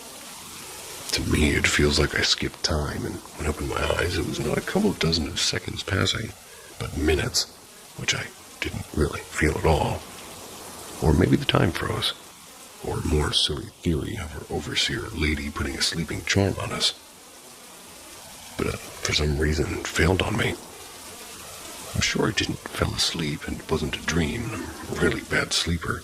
Even when I was a kid, it took me some time to fall asleep. I was wide awake, and it was weird as fuck. I don't know. Hope no one out there is wide awake right now.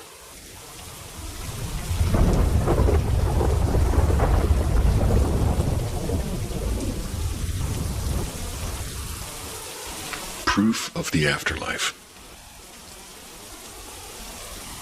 From June 2022 to February 2023, I was homeless after moving to Florida. I spent a lot of time in motels, staying with strangers, and then a couple of months switching between friends and my grandparents. I did spend part of November on the streets, and those 8 months were the hardest of my entire life. I feel you. In mid-August 2022, I was days away from ending up on the streets. I was out of money for the motel I was in. Didn't even have enough money to really apply for an apartment or speak correctly, let alone pay a deposit. And being in an electric wheelchair with 2 emotional support cats, I was petrified. That sounds brutal. I was sitting on the bed just sobbing. Sometimes I mentally talked to my mom who passed away in 2016, kind of like praying. Didn't know if she could hear me or not, but it's always kind of made me feel less alone. And that day, I asked her for help. If she could hear me, please help me. I didn't know what to do. I have a friend who lives back in Washington. I met through Facebook years ago, and she's single-handedly one of the 2 most incredibly talented mediums I've ever come across. We don't talk very often. In fact, I think the time I had last spoken with her was in May of that year, when she came to my apartment a couple of hours from where she lives and came to pick up some things I was giving away before moving cross-country. Before that, it had been quite a while. Less than 5 minutes after I asked my mom for help, my phone rang. My phone almost never rings, unless it's a bill collector. My family and friends never call me. My family never contacts me, well, voluntarily, and my friends use Facebook Messenger. I looked at my phone, and it was my friend back in Washington. I answered, since she rarely calls. Must have been important. This is how it went. Your mom told me to help you. That singular sentence has absolutely solidified my belief in the afterlife. How could she have known? I hadn't said anything online. I hadn't told anyone. I literally only asked my mom for help in my own head. And skeptics may say that it's a coincidence, but a friend who's already a medium calling me less than 5 minutes after I asked my mom for help in my own head, that's not a coincidence. And she ended up helping me.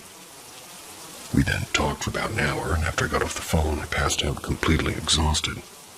And while asleep, I had the most incredible dream. My mom came to me. Never done that in my dreams before. She showed me where she was, and it was hard for me to be able to see, and wonder if it's because I'm still alive and can't perceive the afterlife properly. She was in a mountainous area, and it kind of reminded me of the Scottish Highlands. She was with her soulmate. Well, when she had been alive, her entire aim in life was to find true love and romance in her soulmate, whatever you want to call it.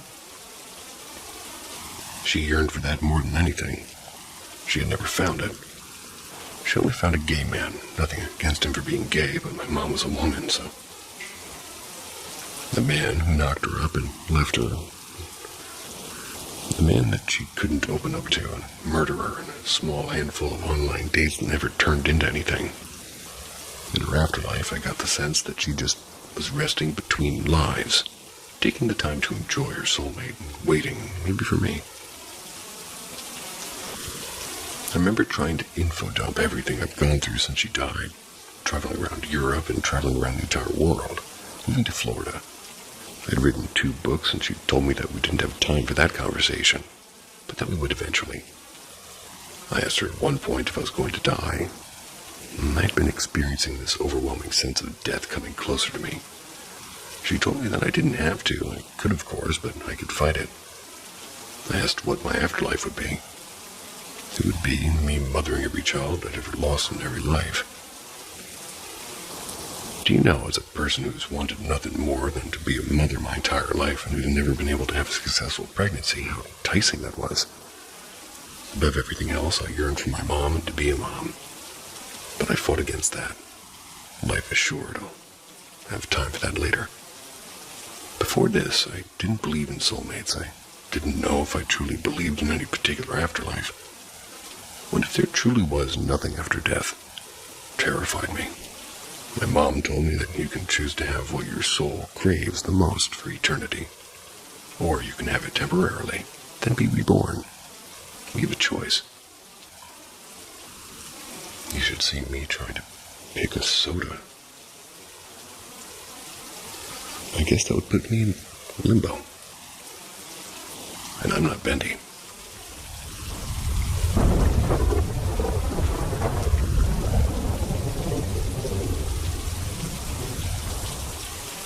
Incredible dream.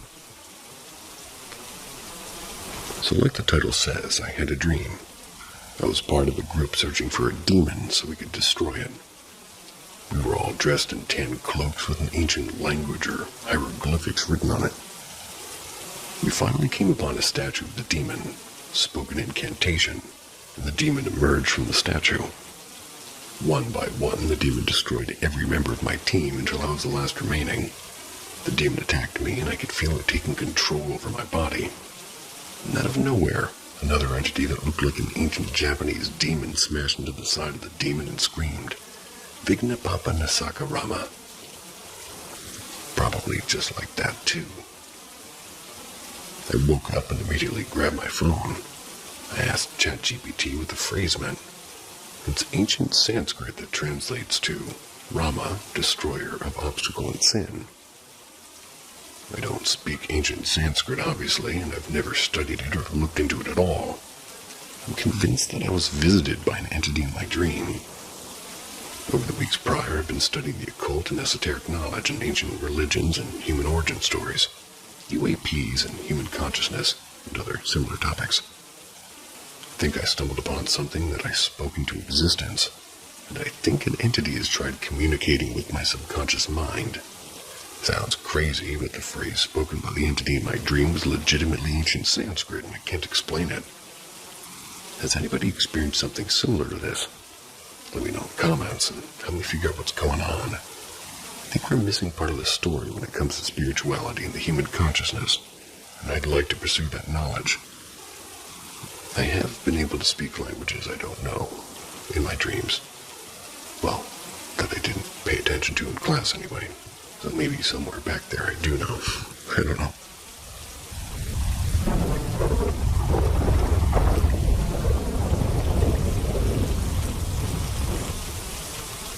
Let me tell you about my experience meeting my great-grandmother.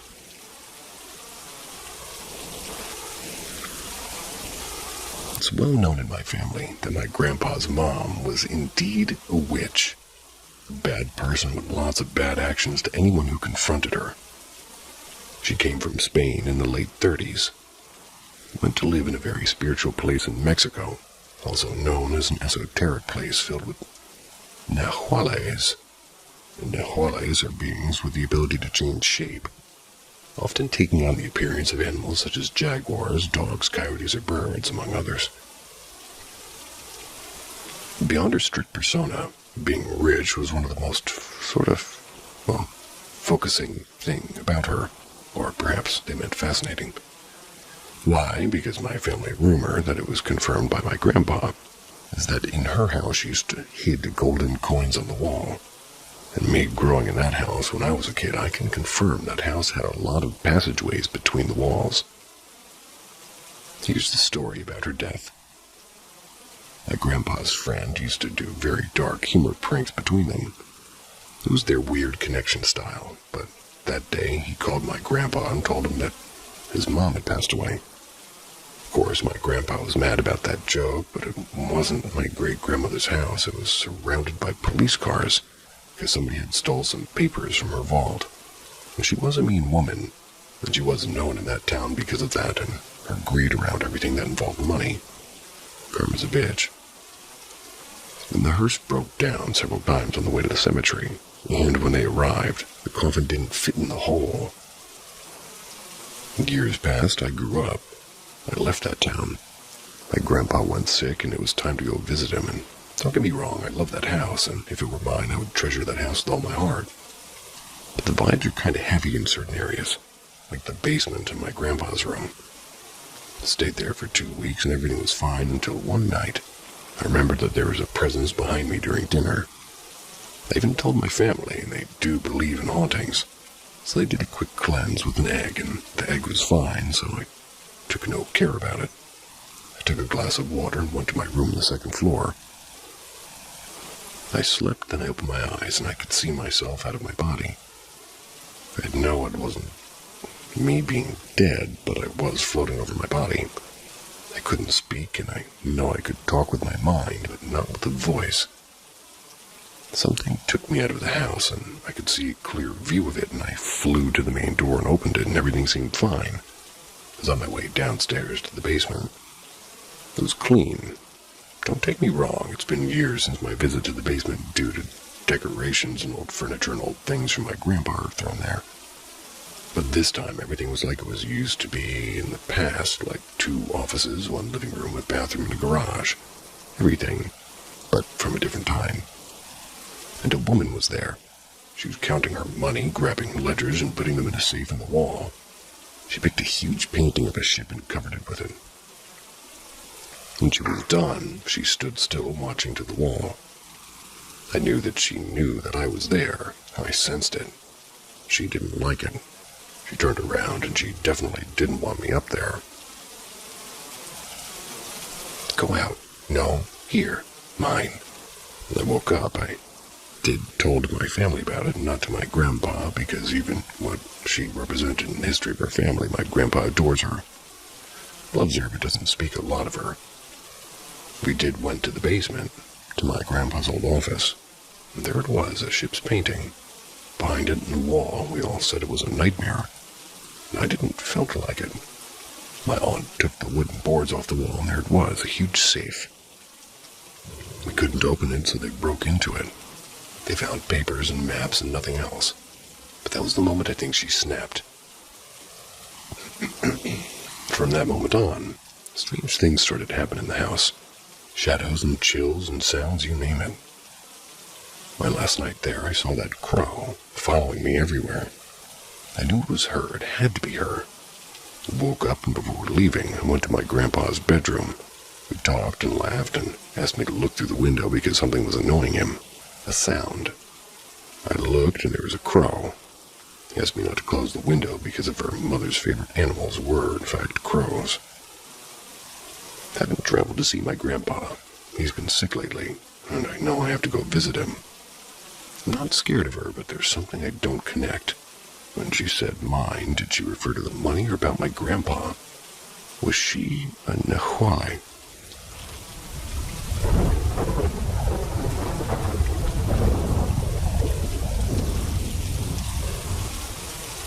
Step into the world of the inexplicable with Paranormal M.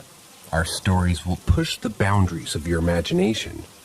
Don't miss out. Subscribe and turn on notifications to stay informed about our latest intriguing tales. A haunted house I lived in. I was about 9 when this happened. Me, my mom, and my sister moved into this old house that was made before the Second World War. My great-uncle, who was a veteran, told us stories about when it was in the old glory days. Well, everyone in our town said that this place was haunted, and that just sent off signals in my head, especially when I remember driving past the front of the house and seeing a girl in the attic window. I eventually rubbed it off, but still hated the house. I always felt like I was being watched and never felt alone. I was always uncomfortable, and I just hated it, and begged my mom not to move us in. Yeah, that didn't happen. Whether you believe in mediums or not, both of my grandmothers had a hardcore belief that we had medium blood, or something stupid like that. But it skipped a generation or something. My room was the worst to be in. Always freezing, always felt heavy, and always had something weird going on. My sister just hated going past my room to go to the restroom, and I always hated being in my room. When we first moved in, I would knock on the floor and something would knock back. I would grab midnight snacks and see shadow men, women, and children from the corner of my eye. One time I was even making a sandwich. I saw the shadow woman in the hall. I just said, hi, then made my sandwich. I turned for some reason, and I saw a shadow man, maybe a foot from me. It took me a minute before I ran to my room. One time I was sleeping in the living room. I felt a hand pressed against my back. I heard light footsteps. It felt like a male's hand. My parents are divorced and no one had their boyfriend over. Another time I had a few pieces of paper on the table in the living room, and I made the joke that the ghost should move it. It took a moment before it shot across the table. Just stopped on the edge. I jumped up and ran. Another time I woke up in my room and saw a girl in my doorway. And not like skin tone and hair color, she was translucent. She was gray with gouged out eyes with blood going down her face. She had a dress on with a coat. I stayed frozen before I jumped up and moved past her. My sister rubbed it off until her boyfriend stayed in my room while I was at a friend's house. He saw the exact same thing, but rubbed it off until he heard my story. But what made this so much weirder is it's the same girl from the window before we moved in. And as the narrator, I must say I've never heard this term, rubbed it off. Interesting.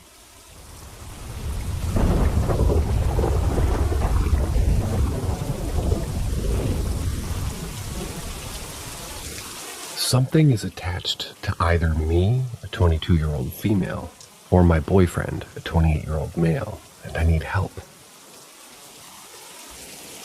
So I've had sleep paralysis since I was like 15. It's just something I grew used to.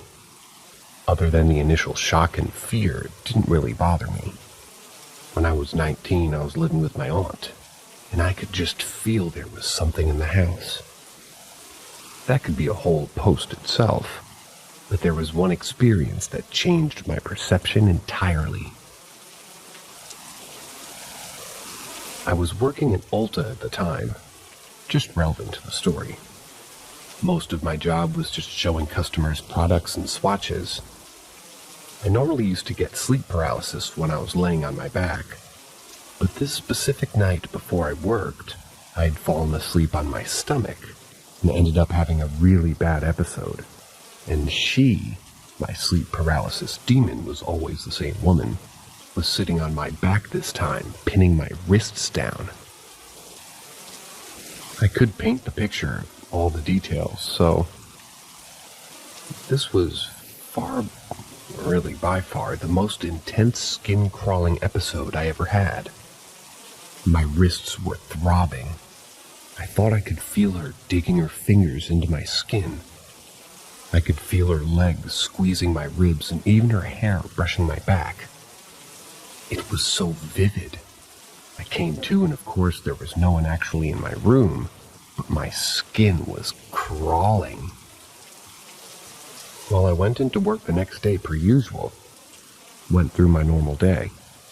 I'd been washing my arms off from all the swatches, and my coworker pointed out this weird brown shade that wasn't coming off. I brushed it off, but when I was showering later, I tried scrubbing it off, and although it didn't hurt, it didn't budge. It was identical bruises on both wrists where she had been holding me the night before. This changed my perception of sleep paralysis entirely. I no longer felt like it was just bad dreams, as it became very real. Moving out of that house seemed to halt. I hadn't had sleep paralysis or negative spiritual experiences for about 3 years until last night. So I moved in with my boyfriend about 2 months ago. This house has never felt bad or negative to me. Same with the boyfriend, obviously, or I wouldn't be with him. Me and my now 4-month-old puppy have been doing pretty great. Brutus, the puppy, has had a couple of weird incidents. Barking in an empty room, waiting in front of doors with no one inside, randomly going nuts. I figured I'd sensed something awry, so I chalked it up to him just being a crazy puppy. I saged the house regardless when I moved in. It's just part of my personal anointing process. I light incense pretty regularly, and things have been really good. Until last night. I get home a little after 2:30 in the morning. I wasn't super tired, and me and my boyfriend stayed up for a while talking. I decided I probably needed some sleep, so we went to bed.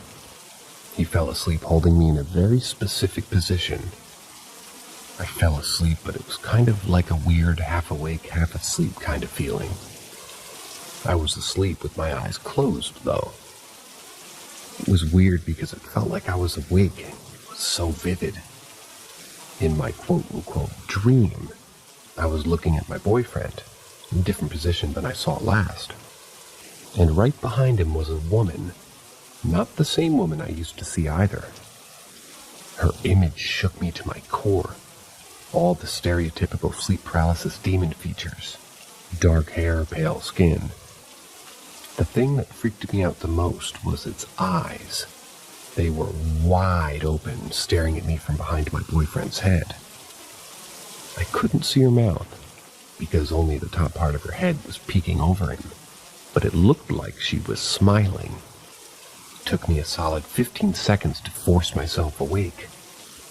I physically had to pry my eyes open, which is why I don't believe it was sleep paralysis, and I could move as soon as I actually woke up.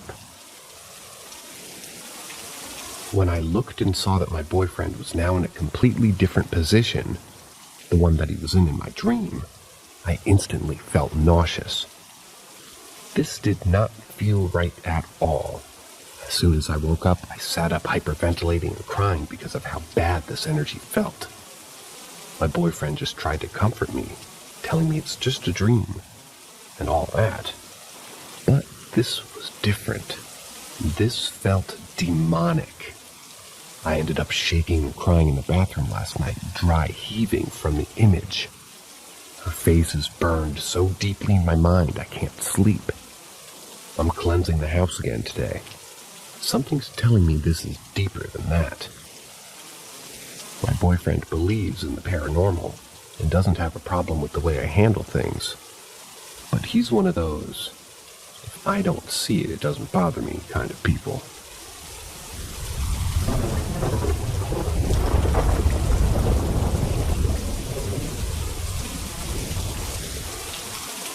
Something is haunting me and my sister. Ever since I can remember, I've had some scary experiences with things I can't really explain. From things falling off counters to seeing people that weren't there. It became a norm for me and my family to the point of us ignoring things. I believe it's all connected to the house that we were living in at that time. Because as soon as we moved out, these unexplainable things hit a plateau. But this experience was too stunning to ignore. First, a little bit to know before I start the story. It was a pretty chill night at my house. Everyone was asleep except me, my sister, and my baby's brother. And my brother's baby. Avery, who was about 10 months at the time. Avery was very attached to my sister, so she often slept with us. Me and my sister shared a room with a bunk bed. And of course, being the youngest, I got the top bunk. This bunk bed was worn and creaky. If someone was moving or doing anything at all, it would make a noise. Anyways, on this night I was watching TV while my sister went out to do something, leaving Avery sleeping on the bottom bunk. She had been in a deep sleep for about 30 minutes. And usually when she hits the 10-minute mark, we know that she's out for the night. To my surprise, my sister came back to the room pretty quickly and sat down very aggressively on the bed as well. And she left the door open. Her heavy sit caused a very loud creak to come from the bed. So loud that it made the baby wake up. I heard a quiet shh come from my sister from the bottom bunk. Avery started crying heavily. I've never heard her cry so hard, but I chose to ignore it because my sister was with her and would hopefully calm her down. But after 20 minutes of this going on, of constant crying, I couldn't take it anymore. I wondered what my sister was doing instead of comforting the screaming baby right beside her. I was annoyed beyond belief. Are you serious? I bend my head down to look at the bottom bunk, and all I see is Avery, sitting there, tears running down her face, alone. My heart completely drops. Felt like I couldn't breathe for a second. My body went completely cold, although I was in a well-heated house. My sister then bursts into the room, screaming at me for not doing anything about the crying baby. I was absolutely stunned. I seen my sister come in, I heard her sit down, and the door was still wide open from when she first came in. She asked me why I wasn't doing anything, and I simply replied, "I thought you were in here."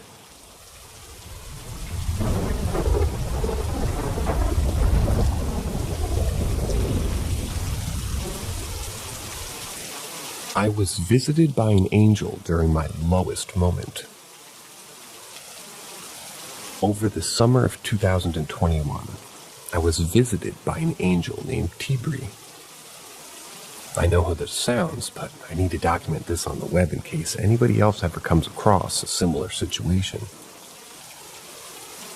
I was driving to meet up with my friend and go and have as much fun as we could in New York during peak COVID restriction times. I was depressed, driving and listening to all my favorite sad songs on my way to hang out with my friend. I park up around the corner of his house and just start crying, thinking about my future with school and my business that I'm launching this year. I light up a cigarette, and a few seconds later, after me begging God for an answer and crying about my future, out of the corner of my left eye, a random guy who looks like a Greek god with golden blonde, straight dread-like hair, like Zeus, appears next to my car on the sidewalk. It's a one-way. He had a golden aura surrounding him, as if he was going Super Saiyan from Dragon Ball Z, but very light.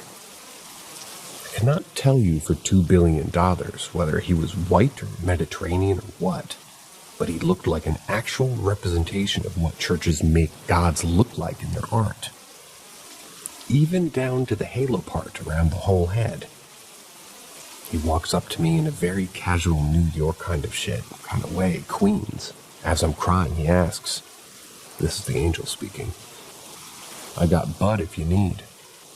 Me. "Nah, bro, I'm good, I appreciate you." He starts walking away and comes back once more asking, "You sure, bro? Take my number down, I'm always around here." And for some reason I responded, "You know what? Yeah, man, you seem cool. I've been going through a lot." He goes, "You shouldn't be sad. Everything's gonna be okay, you got this." I got goosebumps. I asked the angel for his name as he's giving me his number, and he says Tibri. I texted the number saying my name, "Nice to meet you, bro."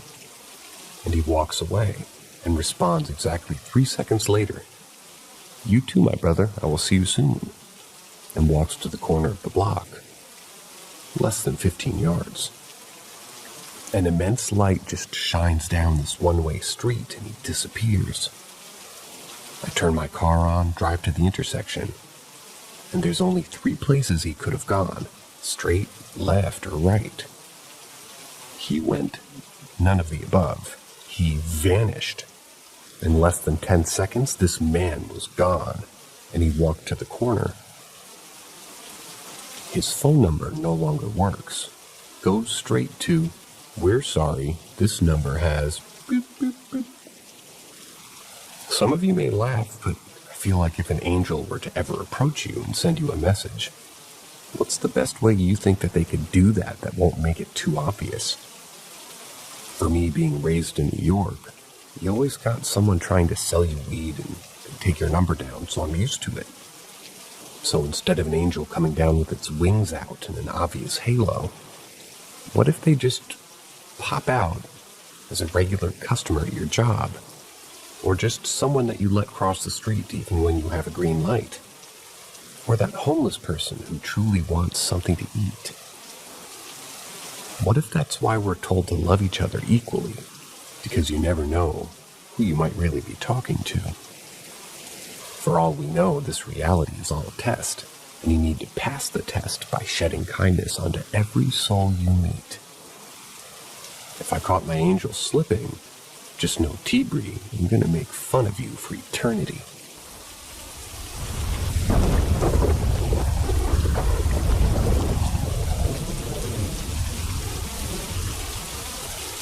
My father's village.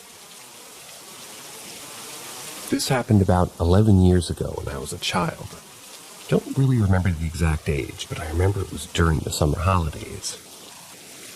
I live in Central Europe, and my father comes from a village in a neighboring country.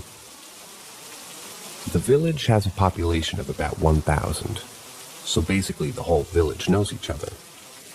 And the village is a little bit, well, weird. It doesn't really have to do much with people.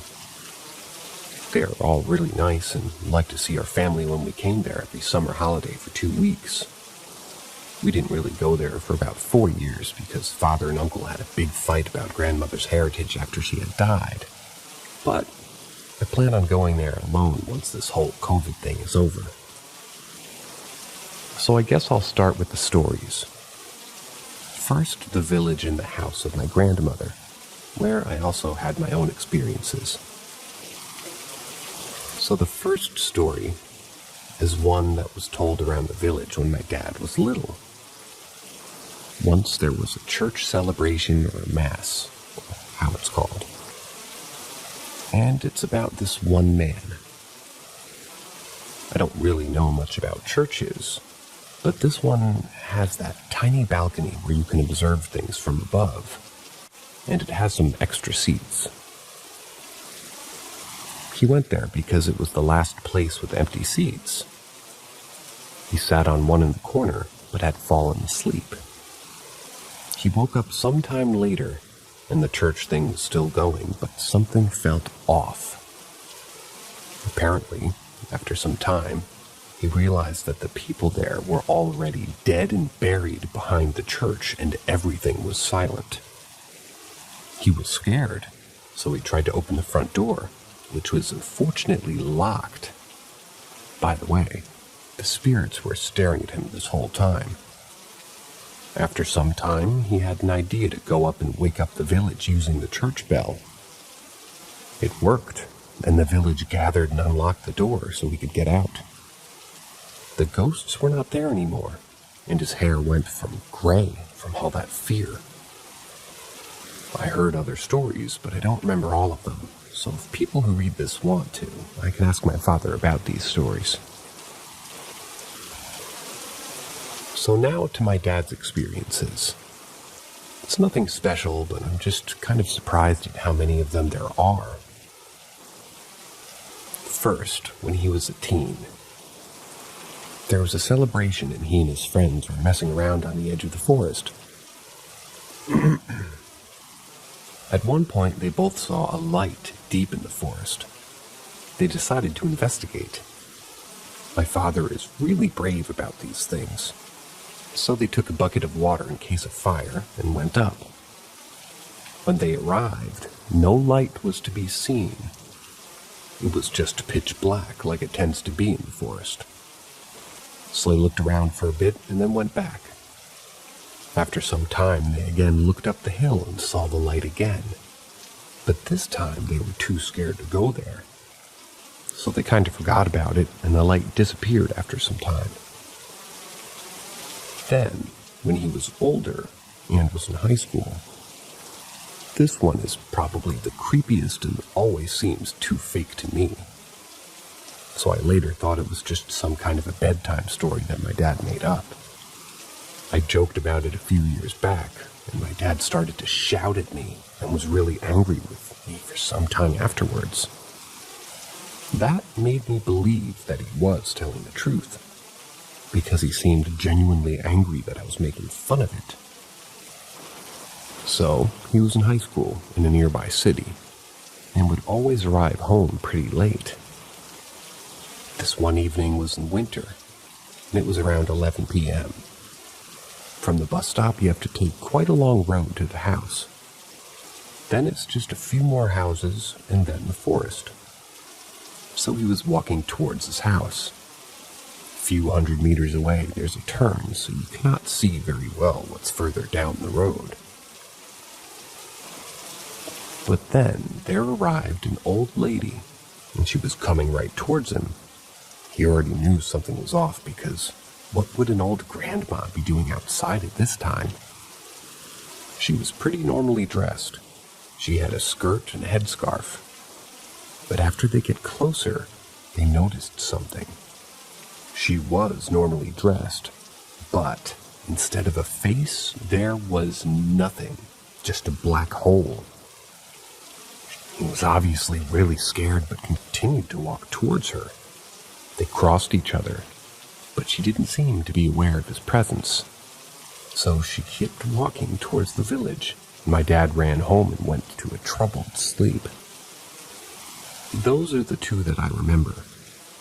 There are, of course, a few more. And now to the house stories. So first, my dad, when he was already an adult, slept there for a few nights. His grandmother used to live with them when he was little. He had a room on the second floor, and his bed was facing the door. Every morning, his grandma would look through the glass. And this was on the door to see if, he was awake. And then she would open the door. So now that he's an adult and sleeping in the same position like when he was little, it was close to midnight, and he was looking at the locked door. At one point, he asked himself, what would you do if the doors opened right now? And just a few seconds later, the doors would creak and open. He was staring at them for a few minutes, waiting if something would happen. Then he got up and locked them again and went to sleep. The second one is from my uncle when he was about 11 years old, home alone at night. The stairs to the second floor always creak incredibly loudly. He was about to go to sleep when the stairs started to creak, as if someone was walking on them. He was scared, but managed to put the blanket over his head and fall asleep. And now to me, my twin sister. We recently talked about this, and I told my sister I always felt weird and scared on the second floor. And when I had to go up there, I would be super quick and then sprint back down. I was surprised that she told me she felt the same. So here's her story.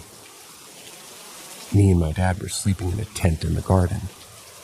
We were about 9 years old. The grandma and mom were sleeping downstairs, and she was sleeping on the second floor. She told me that she heard the door open and someone was walking around the room. She suddenly felt cold, like someone was hugging her. This lasted for about a minute. Then it stopped and the door closed again. And finally, my story. It's pretty similar to my uncle's. I was quite addicted to video games when I was about 10 years old. So once there was some kind of celebration and everyone from the house went there except for me because I wanted to play. So it was around 5 p.m. and I was playing downstairs in the living room. And suddenly I heard the stairs creak incredibly loud like someone was stomping on them. I waited for nothing and bailed from there to the garden, where I spent the next 2 hours before everybody got back. And I grew even more scared of the second floor and the stairs.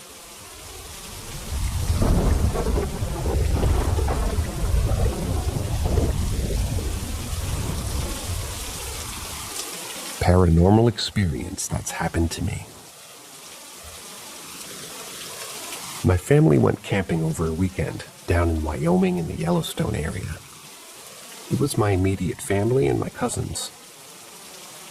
One night during that stay, it began to rain, and my cousin and I decided that we really didn't want to get soaked in a tent. So we moved into my mom's red Suburban and put the seats down, and just stayed up and talked. I'm not entirely sure what time it was, given I didn't have a clock, but I'm assuming sometime around 2:33. We were talking for quite some time, to the point that even the forest was quiet. I sat up and looked out the back window of the vehicle and stared deep into some trees. Before anything bad happens, I always get a feeling beforehand. I remember staring down this line of trees and just getting an overwhelmingly bad feeling. Anyways, that feeling had caused me to just lay back down and continue talking to my cousin. I really didn't have the time or energy to see anything that night, because I knew if I kept staring in that direction, I would have seen whatever it was.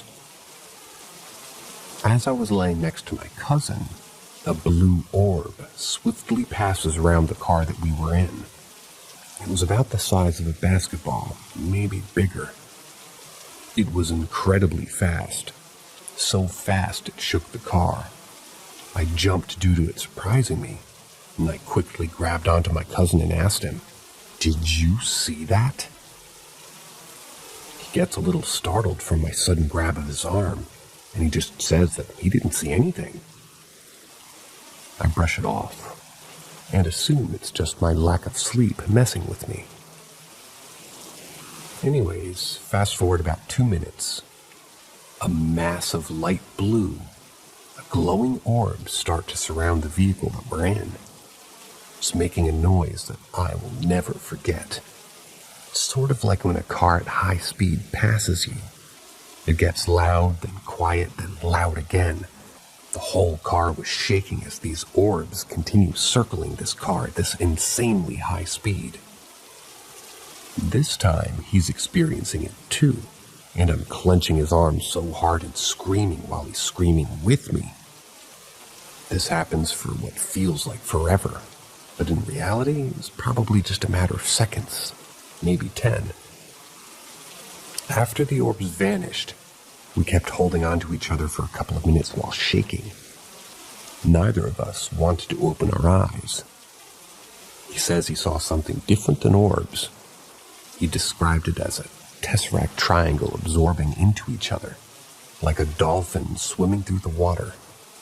But he described them as light blue and glowing, just as I.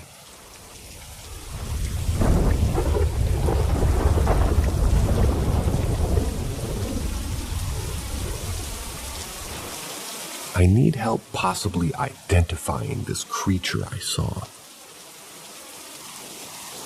My family is pretty abnormal, I'd say. Either that or gifted.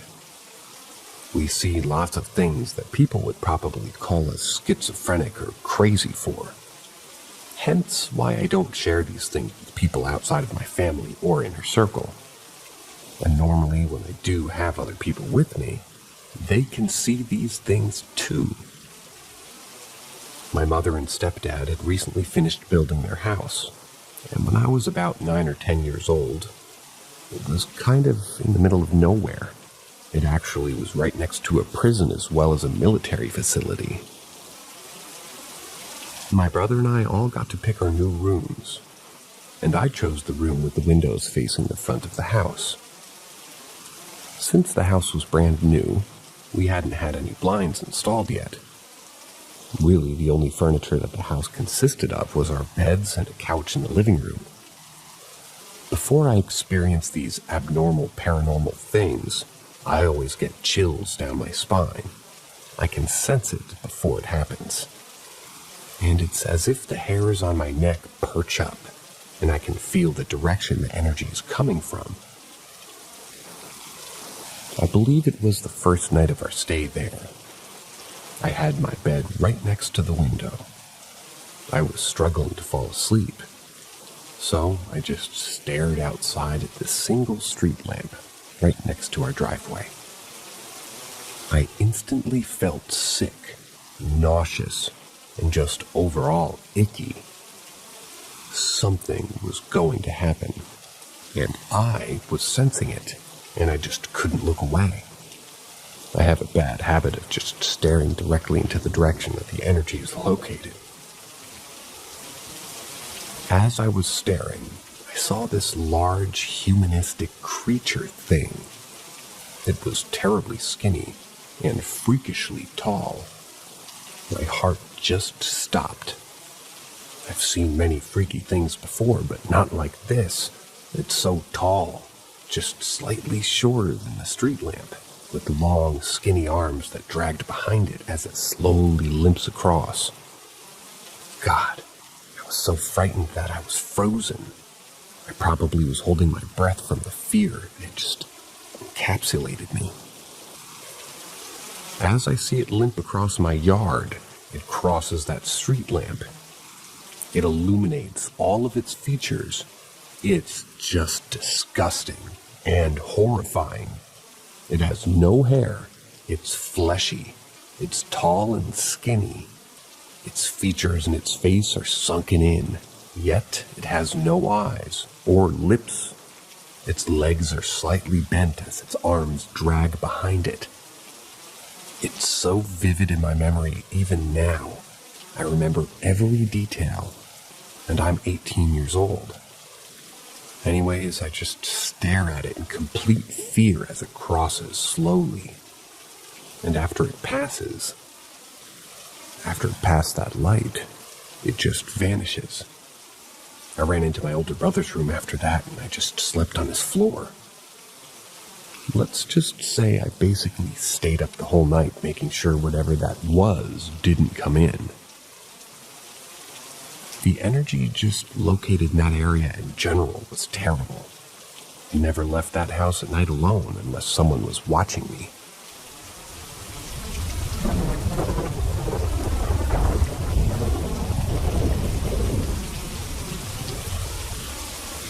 During my childhood, did I meet the ghost of a girl or ? However, the roof was technically not the exclusive use of our kindergarten, as it was shared between our building and the next. And their penthouse also had access to said roof. But the family that owned the apartment, let's just say, had an agreement with the Babar to let them use it. Said family also happened to have a daughter, whom we were told was sick. But once she made a full recovery, she would join Babar and be able to study and play with us. This girl, by the way, she's the protagonist of this story. After noticing her looking at us from inside her home, and having taken as much of a liking to her as a little kid of that age can, I asked her to come play with us, to which she replied she was not allowed to, as her parents told her that it could make her more sick. However, after a few days talking from a window, we found a way to cheat the system. She would leave the door of her house open and would throw a ball at me, which I would then throw to her in return while we talked, which her parents thought was cute, so our caretakers kind of did too. So much so that they told my parents, which wasted no time to tease me and claim that I had a girlfriend, which embarrassed and angered me, and would tease me almost daily whenever they would come fetch me and would find me playing with her. This detail will be important later. After a few months, the girl stopped showing up. I was told by one of our carers that her health aid had gotten worse, and thus she could no longer play with me, and I never saw her again. While I was very upset about it initially, my parents and I moved away during that summer, and soon I was too busy making new friends in my new school to remember about her, as kids won't, kind of do.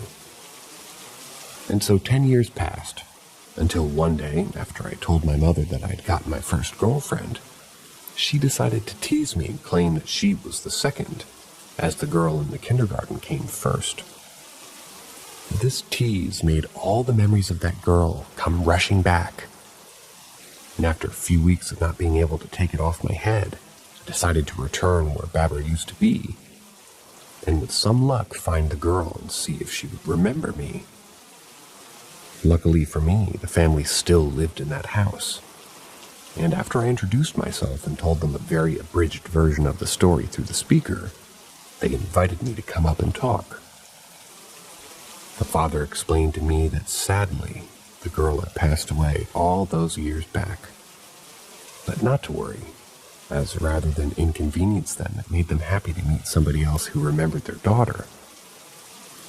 After all those years, although he did say he didn't remember her ever playing with me, he did, however, confirm that they did not let her come out to play with kids. Her health was just very bad, and they feared it may get worse if she runned around or anything. Her mother, however, seemed somewhat bothered, as she mostly just stared at me silently.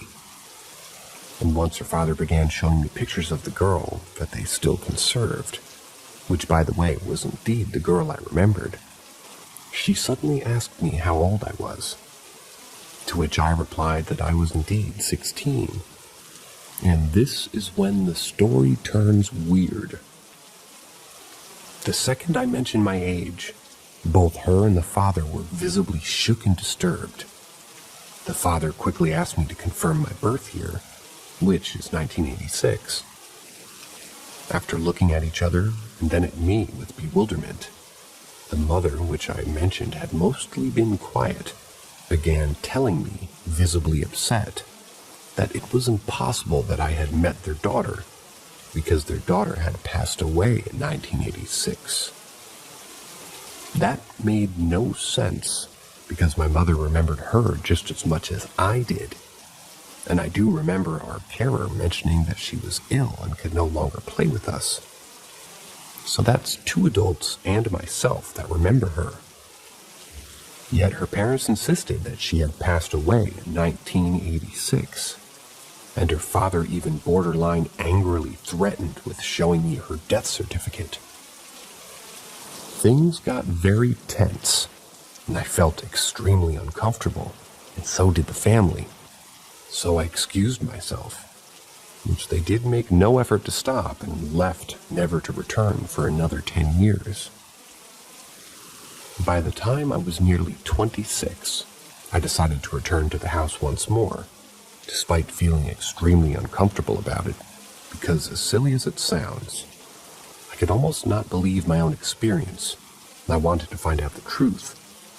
But by then, the apartment belonged to someone else. I'm now nearly 36, and I still cannot forget this story, which keeps coming back, usually after I have a dream about it at random every couple of years.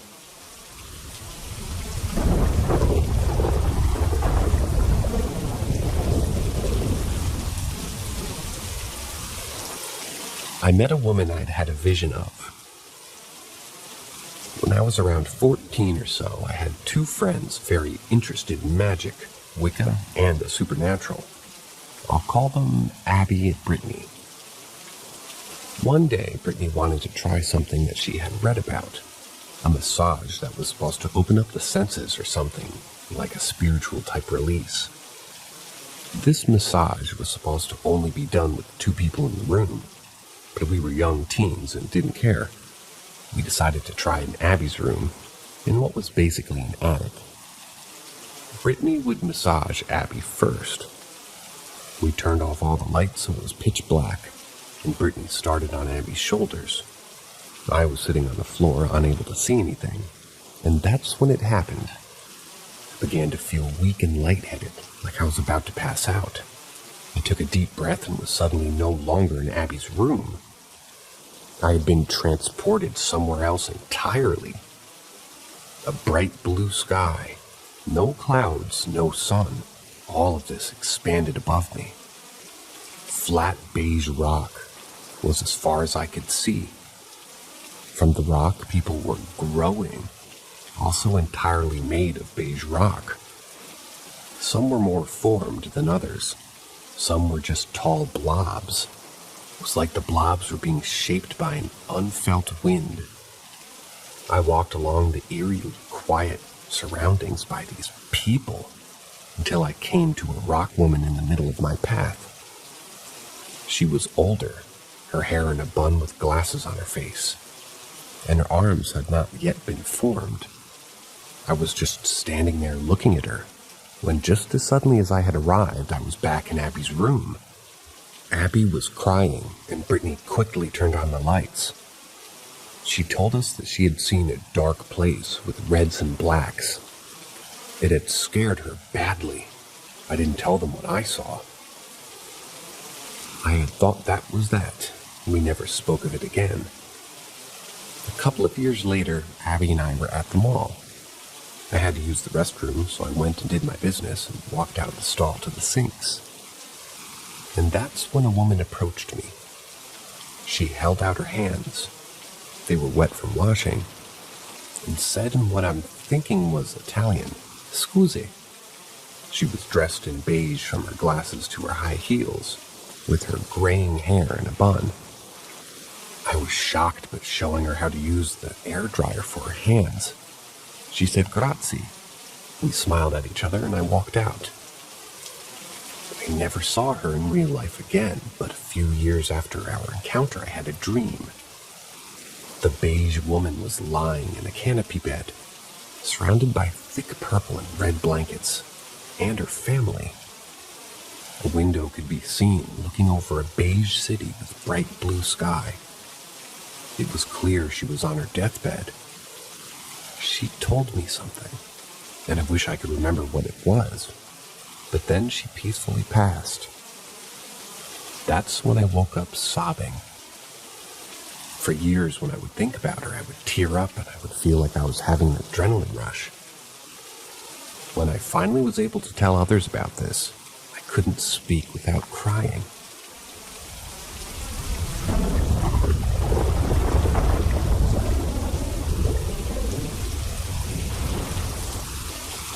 Creepy damn experience. I was 14, so maybe my memory is foggy, but I swear to God it was real. Spirits and ghosts were always a joke to me until this moment when I legitimately felt like something happened. Warning in advance, this may be long and it's on my phone. Noted. So 3 or 4 years ago, when I was around 13 or 14, I was at a close friend of mine's house. Me and him always hung out, and I would stay the night and all that jazz. As one would do as a 13-year-old, I trusted him. His house has kind of a big backyard where we would always play soccer. Now, if you're standing flush to his house looking at his backyard, there's a normal wood fence straight ahead and a normal one to the right. To the left, there is only a 2 cinder block high little wall. He would always tell me that he saw big black figures and shit in his neighbor's house windows and yard and porch. Meanwhile, might I add, nobody lived there at the time. I would always write it off as him just jokingly saying these things to mess with me. He would describe them as these 8-foot-tall black masses, just pitch black things standing there or existing there. And when he would look away, he would go away or move closer. Keep this in mind. So me and him are in the backyard messing around, playing soccer, kicking the ball, eating whatever you do at 13. We have our goal set up with shoes against the cinder block wall. Dumb as hell. I shoot a couple and they bounce off and come back. Then I hit one and it goes over the wall, into the neighboring house's yard, and rolls to the furthest corner of the other yard. Of course, my friend, being him, said, "You kicked it, go get it." Willingly, I jumped over the little wall and head to the ball. As I walk over, yes, walk, I don't know what I was thinking, I feel the only way I can describe is my stomach drop like a roller coaster. I turn my head toward the neighbor's house, and standing against the wall is this massive, at least 8, maybe 8.5-foot tall black mass. Just there, existing. I froze, ball in front of me, and all I could do was stare. I felt like I was holding my breath. I wasn't focused on anything but its entire body. I heard my friend tell me to hurry up, and I finally snapped. I grabbed the ball and looked away for half a second, and when I looked back, it was gone. But I said, "Fuck that." I grabbed the ball and ran as fast as I could back over. I went inside and got a drink and just didn't mention it. The next morning I asked my friend and he said, Yeah, bro, I see them all the time. It never does anything. It just kind of there.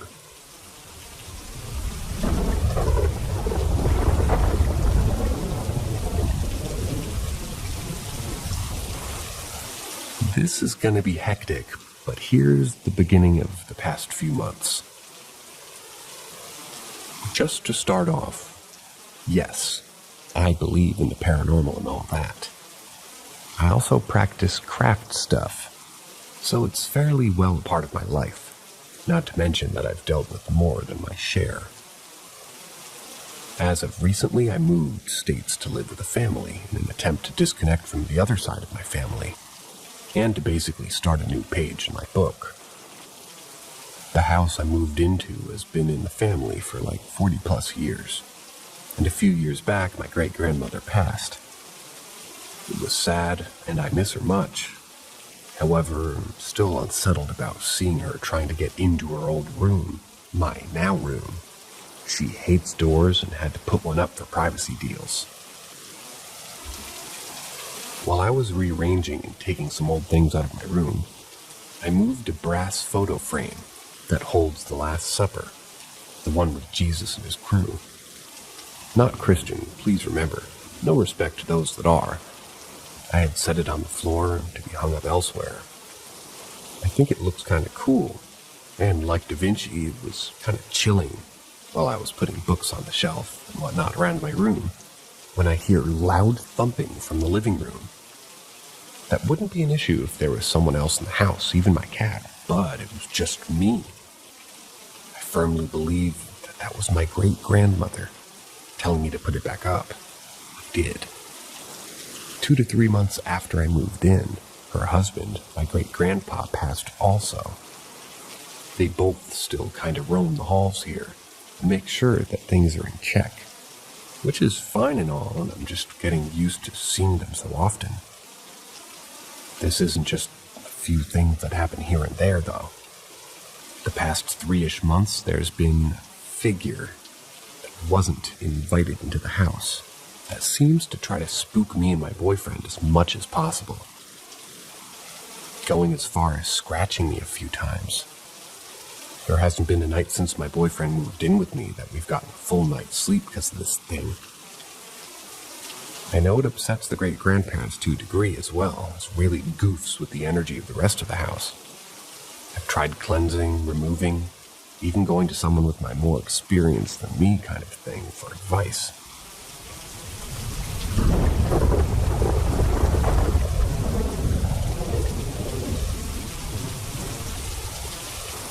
Curious to know a non-skeptic's thoughts on this experience from when I was about 14, 8 years ago. So it's 2 a.m. I'm very tired right now, procrastinating going to sleep. So apologies if this post is incoherent. I've never told anyone this story before, because they'd probably think I'm crazy. I myself am an atheist, though this memory sure raises some doubts. I've decided to believe it was hallucinations caused by anxiety, since at the time I had terrible social anxiety, along with generalized anxiety disorder.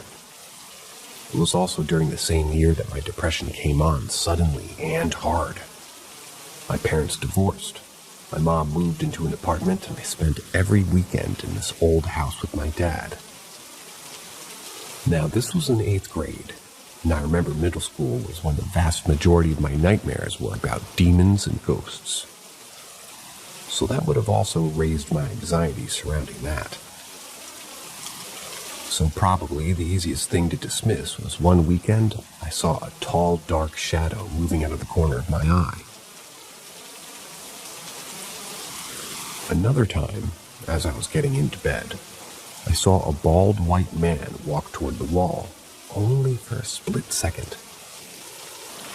Those are whatever. People see things out of the corners of their eyes all the time. Whenever my dad was out of the house, and I was sitting in the bedroom upstairs, I would constantly hear footsteps downstairs. If I went downstairs to look, nothing would be there, and the sound would stop. I go back up and into the bedroom, and I would hear it again. You know the cracking sound of settling?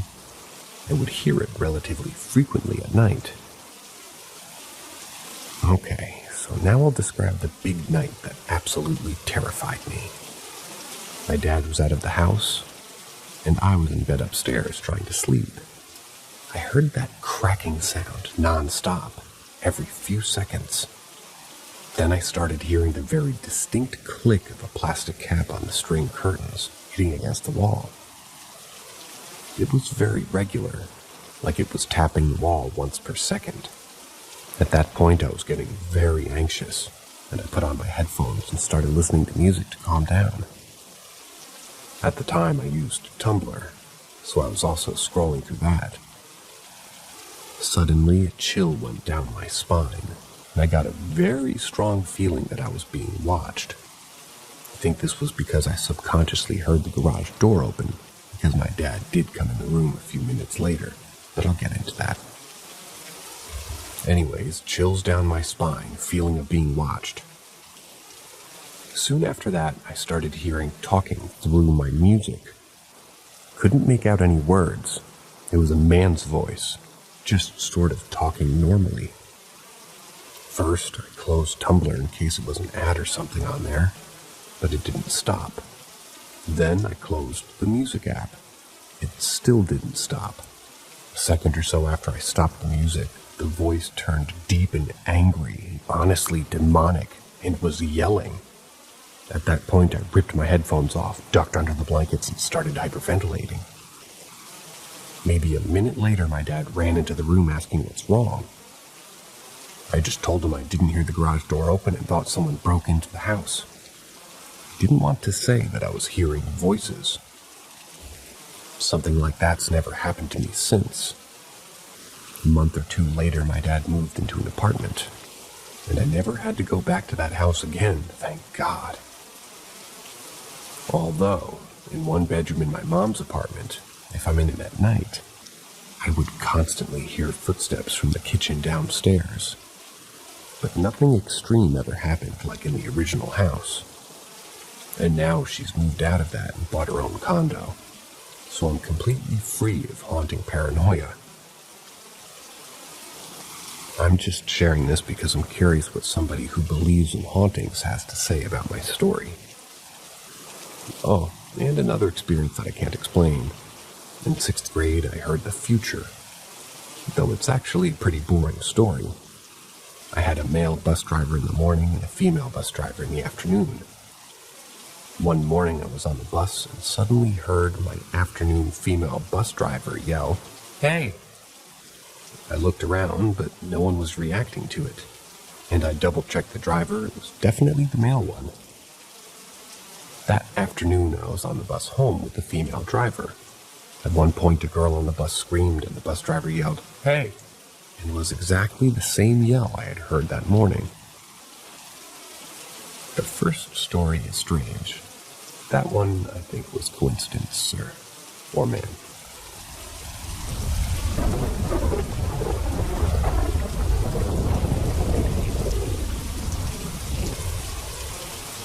The fleeing light in the woods. First off, I've never really had anything paranormal happen to me. And I've had a relatively short life so far, 25 years. Being a scientist never really made much sense to believe in something that can't be proven. However, that's all changed that one night. About 4 years ago, I was attending a college in southern Arkansas, and I was getting my bachelor's in biology. My then girlfriend, and I didn't have much money, so we shared an on-campus apartment so our scholarships would cover the rent. This complex was on the outskirts of the campus, right next to a rather large pine forest that some people went to smoke in, but you could always hear them. In between the forest and our apartment was a dirt parking lot. Our apartment sat on the first floor of the complex, on the side closest to the tree line. We came back to the apartment after grocery shopping one night. After bringing all the groceries in, I decided to sit out on the patio, looking at the forest and the night sky. It was a nice spring Arkansas night, with not a cloud in the sky. So this didn't surprise my girlfriend. She went inside and I sat down. As I'm listening to the whippoorwills, excuse my pronunciation, I notice a green light coming from just behind the tree line. It was blinking relatively slow and looked as if it was around somebody's neck, and that thing was digging. Not digging with a shovel, but more animalistic, like a wild boar digging for grubs kind of digging. It was making no sounds and seemed to be minding its own kind of business.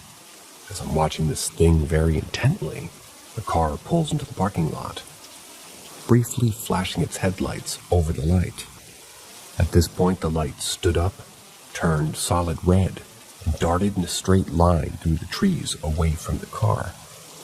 Not like a deer running through the trees, mind you, but straight without moving. I estimated that it probably moved at about 40 or 45 miles an hour. Needless to say, I did not sleep that night. The next day, I got up early and went to go investigate where the light was. There was a small opening next to a creek where I estimated the light was coming from. However, there was no signs of digging or tracks of any kind. I walked in the direction of the light where it had flowed to. The clearing quickly went back to being a thick sort of understory made of lots of shrubs and oak and greenbrier and limbs. I could barely walk through without getting cut up, and I certainly couldn't walk in a straight line. I did not know what I saw that night. I've certainly never heard of anything like this, and I've never seen that light again. I talked to some of the wildlife management friends to see if they had tagged some animals with an LED collar or tag, something that looked at me like I was crazy. Doing so would make no sense and would reduce the survival of the animal. So what was it? An extraterrestrial? A lost spirit? A person? Or an animal? I guess I won't ever really know for certain. Since then, I've seen many other paranormal things. I've stayed in cabins where the chairs moved by themselves. I've witnessed green orbs from the sky crashing into the earth. I've witnessed spirits vocalize and speak out possessions my friends have taken from them. It all started after seeing that light.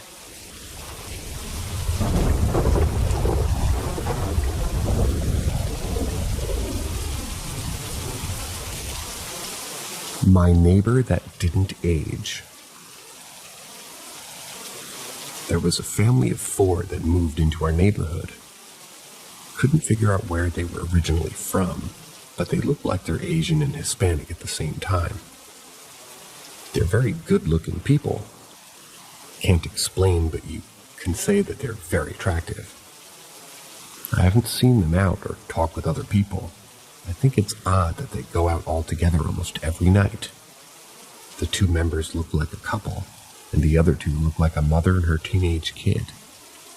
I wasn't quite sure if the teenage kid's a boy or a girl, but he or she, look very attractive in a way I couldn't explain. They have short silk black hair, but not very short, with pitch black eyes, and a sad body posture, like in a weak demeanor. At that time, I thought that he or she was a bit weird. It was night and I was practicing running around the block preparing for school competition. On my way home, I saw the weird kid sitting in the front yard, and they were holding a water bottle or a tumbler. I said hi, and they just nodded, so I didn't try to make conversation, and I headed home. I never really talked to the family, but they stayed in our city for at least 5 years. Not quite sure. Then I heard from my parents that this family are moving to a different country due to their jobs. I didn't ask my parents a lot about them, because I guess I was just too busy with teenage stuff, sports and girls and all that. But looking back, I wished I asked more about them. So fast forward to this day. I moved to this country, and I'm not going to disclose this for my anonymity, and I saw the kid sitting alone at my local coffee shop. Again, I'm a rational, logical guy, but when I saw them again, I got the chills all over my body. Same posture, still very good looking and still young but dressed maturely. I don't know if he or she remembered me, but I looked older now.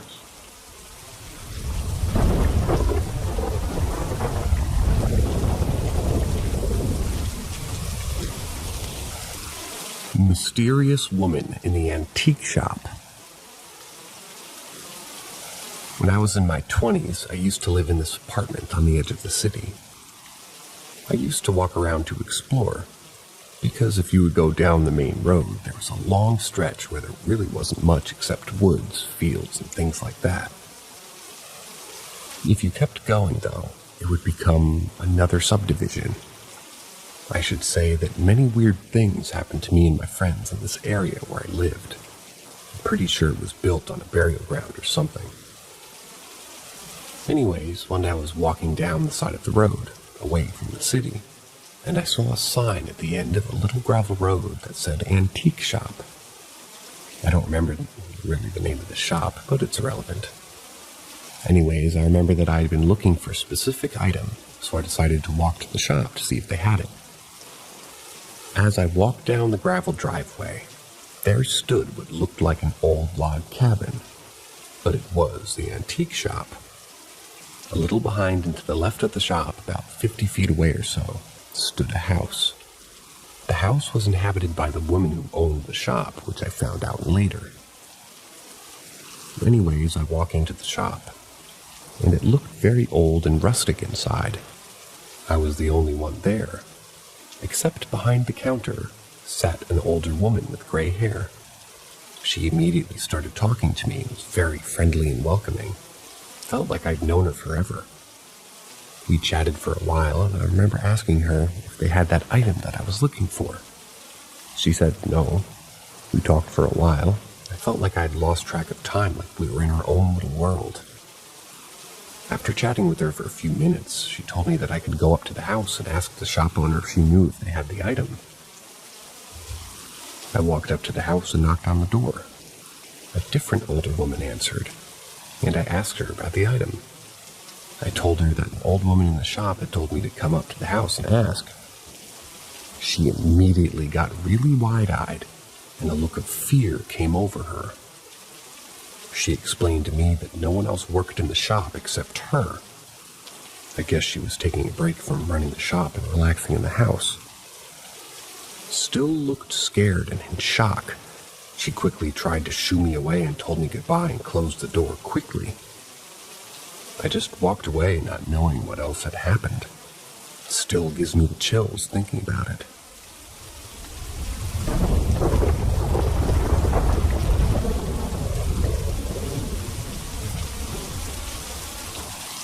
Ghost bride in a haunted church.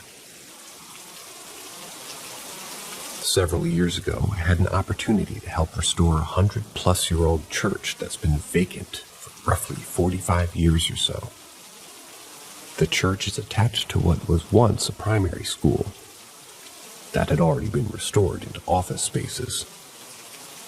This was a no-brainer since it was literally a couple of blocks away from my house. Under the table and responsibilities were incredibly easy. Since the church had been empty for years, we only worked during the day since the electrical system had yet to be installed. But during the days I would work, I'd always see movement in my peripheral vision, but nothing was there whenever I would look in that direction. This happened a lot to the point where I'd become accustomed to it. This all changed a few months later when the building became operational as we converted the church to an event hall designed for any event that you'd pay for. Well, after business hours one evening, I get a call from a tenant saying that something was making noise in the basement of the church. Since the power hadn't been installed into the basement at this point, I made sure to grab my brand new charged flashlight and keys to see what was happening. As soon as I got into the basement, I could hear what sounded like power tools running. I go in and start making my way through a pitch-black labyrinth of basement toward the noise. I find the cause of the noise, which was an air compressor. I know they bleed air at times, but I made sure I bled all the air before I left earlier that day and unplugged it. I looked to see if someone plugged it in after me, and it's still unplugged. At this moment, my brand new flashlight starts to flicker, and another unplugged power tool turns on behind me. When I turn around to shine my flashlight at it, the light goes out completely.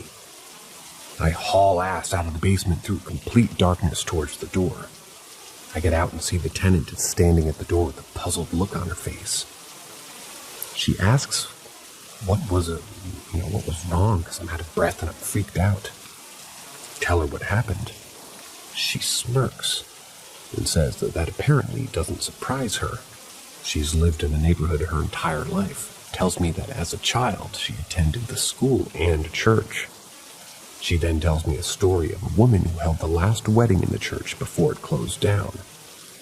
It was a sad story because the woman was stood up on her wedding day and ultimately committed suicide because of it. After that night in the basement, the paranormal activity happened more and more often. It got to the point where the coworker fell off a ladder. This ladder was always secured, and he'd been up and down it 100 times. When I asked what happened, he said it felt like he was pushed while leaning over to the paint. There were even times where the movement I had always seen sort of started to take shape. Instead of a blur, I started to see a person standing there, but nothing when I would look in that direction. What finally pushed me over the edge was the night that I guess you can say I met her. Since events were always held there, I'd always lock up afterwards. After an overnight booking, I ran into the guests as they were leaving. A gentleman asks me if there was any other people in the building that night. I said no, as we make sure that the office part of the building is vacant during overnight bookings. He proceeded to tell me that he heard yelling from the basement and footsteps on the balcony. I assured him that they were the only ones there and began locking up the building. As I'm locking the doors, I hear faintly what the gentleman was referencing. I could hear footsteps on the balcony, and I yell out, "Anyone still in here?" I did not get an answer, but at this point, I'm ready to go.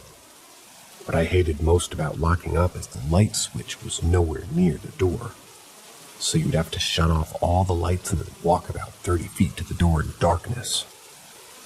I shut off the light and immediately sprinted towards the door. As I reached for the door, I heard footsteps behind me and a muffled voice say, "Leave."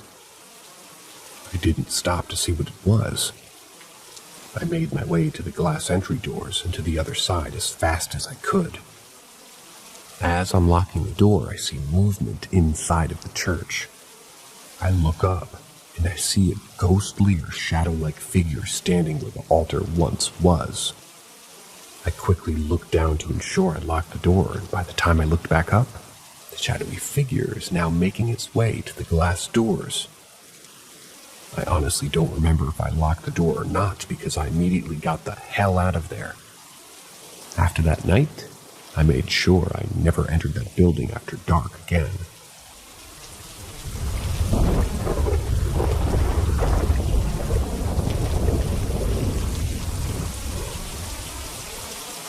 I think a haunted doll spoke my name to me. Summer before last, my boyfriend and I took a road trip to Omaha with the main purpose of visiting the Museum of Shadows. We're both somewhere between believer and skeptic, and thought it would be a great experience for us. Leaning in, he even paid the $20 to rent a spirit box to use as we walked around the museum. If you haven't visited the Museum of Shadows, I'd recommend it, even if only because I found it very cathartic. It's mostly dolls with tragic stories attached to them. But walking around reading all the stories of suffering and sadness and families associated with many of these items, it was very heart-opening, for lack of a better way to word it. Some items I felt were very creepy, and that's where people associated the haunting was coming from when people owned them. I believe sometimes people create their own hauntings by just being afraid of an object. Same with the dolls owned by children who had passed. The families are just so saddened and grieve so hard they begin to assign their child's spirit to those items. It's so sad. That really made me feel a great connection to the people I didn't even know, which I think is great for the spirit, however sad. So our spirit box was not giving us anything, literally not a single intelligible word. We weren't angry nor disappointed. It was sort of a neat if we heard something, but understandable if we don't sort of a thing, because we sort of assumed a majority of items in there couldn't be haunted. They've got this doll, Demas, and when I say my heart rate increased just typing her name, I'm not lying. And she lives in a chicken wire cage towards the back of the first floor of the museum. She's scary looking. Not a normal looking doll. I got uneasy when I just saw her. And this is in the building of frightening dolls. Maybe that's intentional. Though maybe they put her in the cage to sort of raise your apprehension. There's a sign above her, and it says if you choose to speak to her, always say goodbye, which of course you should do with any spirit, but Demas is apparently particularly malicious. I'm a pretty bold soul, so as we're standing there together with the spirit box, I decided I wanted to talk with her. "Hello, Demas," I said. And the spirit box just kept clicking. I didn't know what to talk to her about, but I'm always worried about lost spirits, so I decided to ask. "Are you okay?" And without hesitation, the spirit box said, "Amanda." Extremely clear. My boyfriend and I both heard it. I said, "Did you just?" And he was like, "Yeah, absolutely, it said your name." I said above that, I'm brave, but I immediately filled with a sense of dread. Something about it saying my name and that we'd gotten absolutely nothing else out of that box the whole time was terrifying. And I do not scare easily. I didn't continue the conversation. I just said, "Goodbye, Demas," and ushered my boyfriend away from her because I was so uncomfortable with her following that. Just now I went through their Facebook feed to see if I still felt the same about her, and saw an event where they let people hold her. I've never felt so appalled seeing such innocent-seeming photographs. That doll is the only item I've ever encountered that I am sure, 100% sure, is haunted, and maybe even malicious.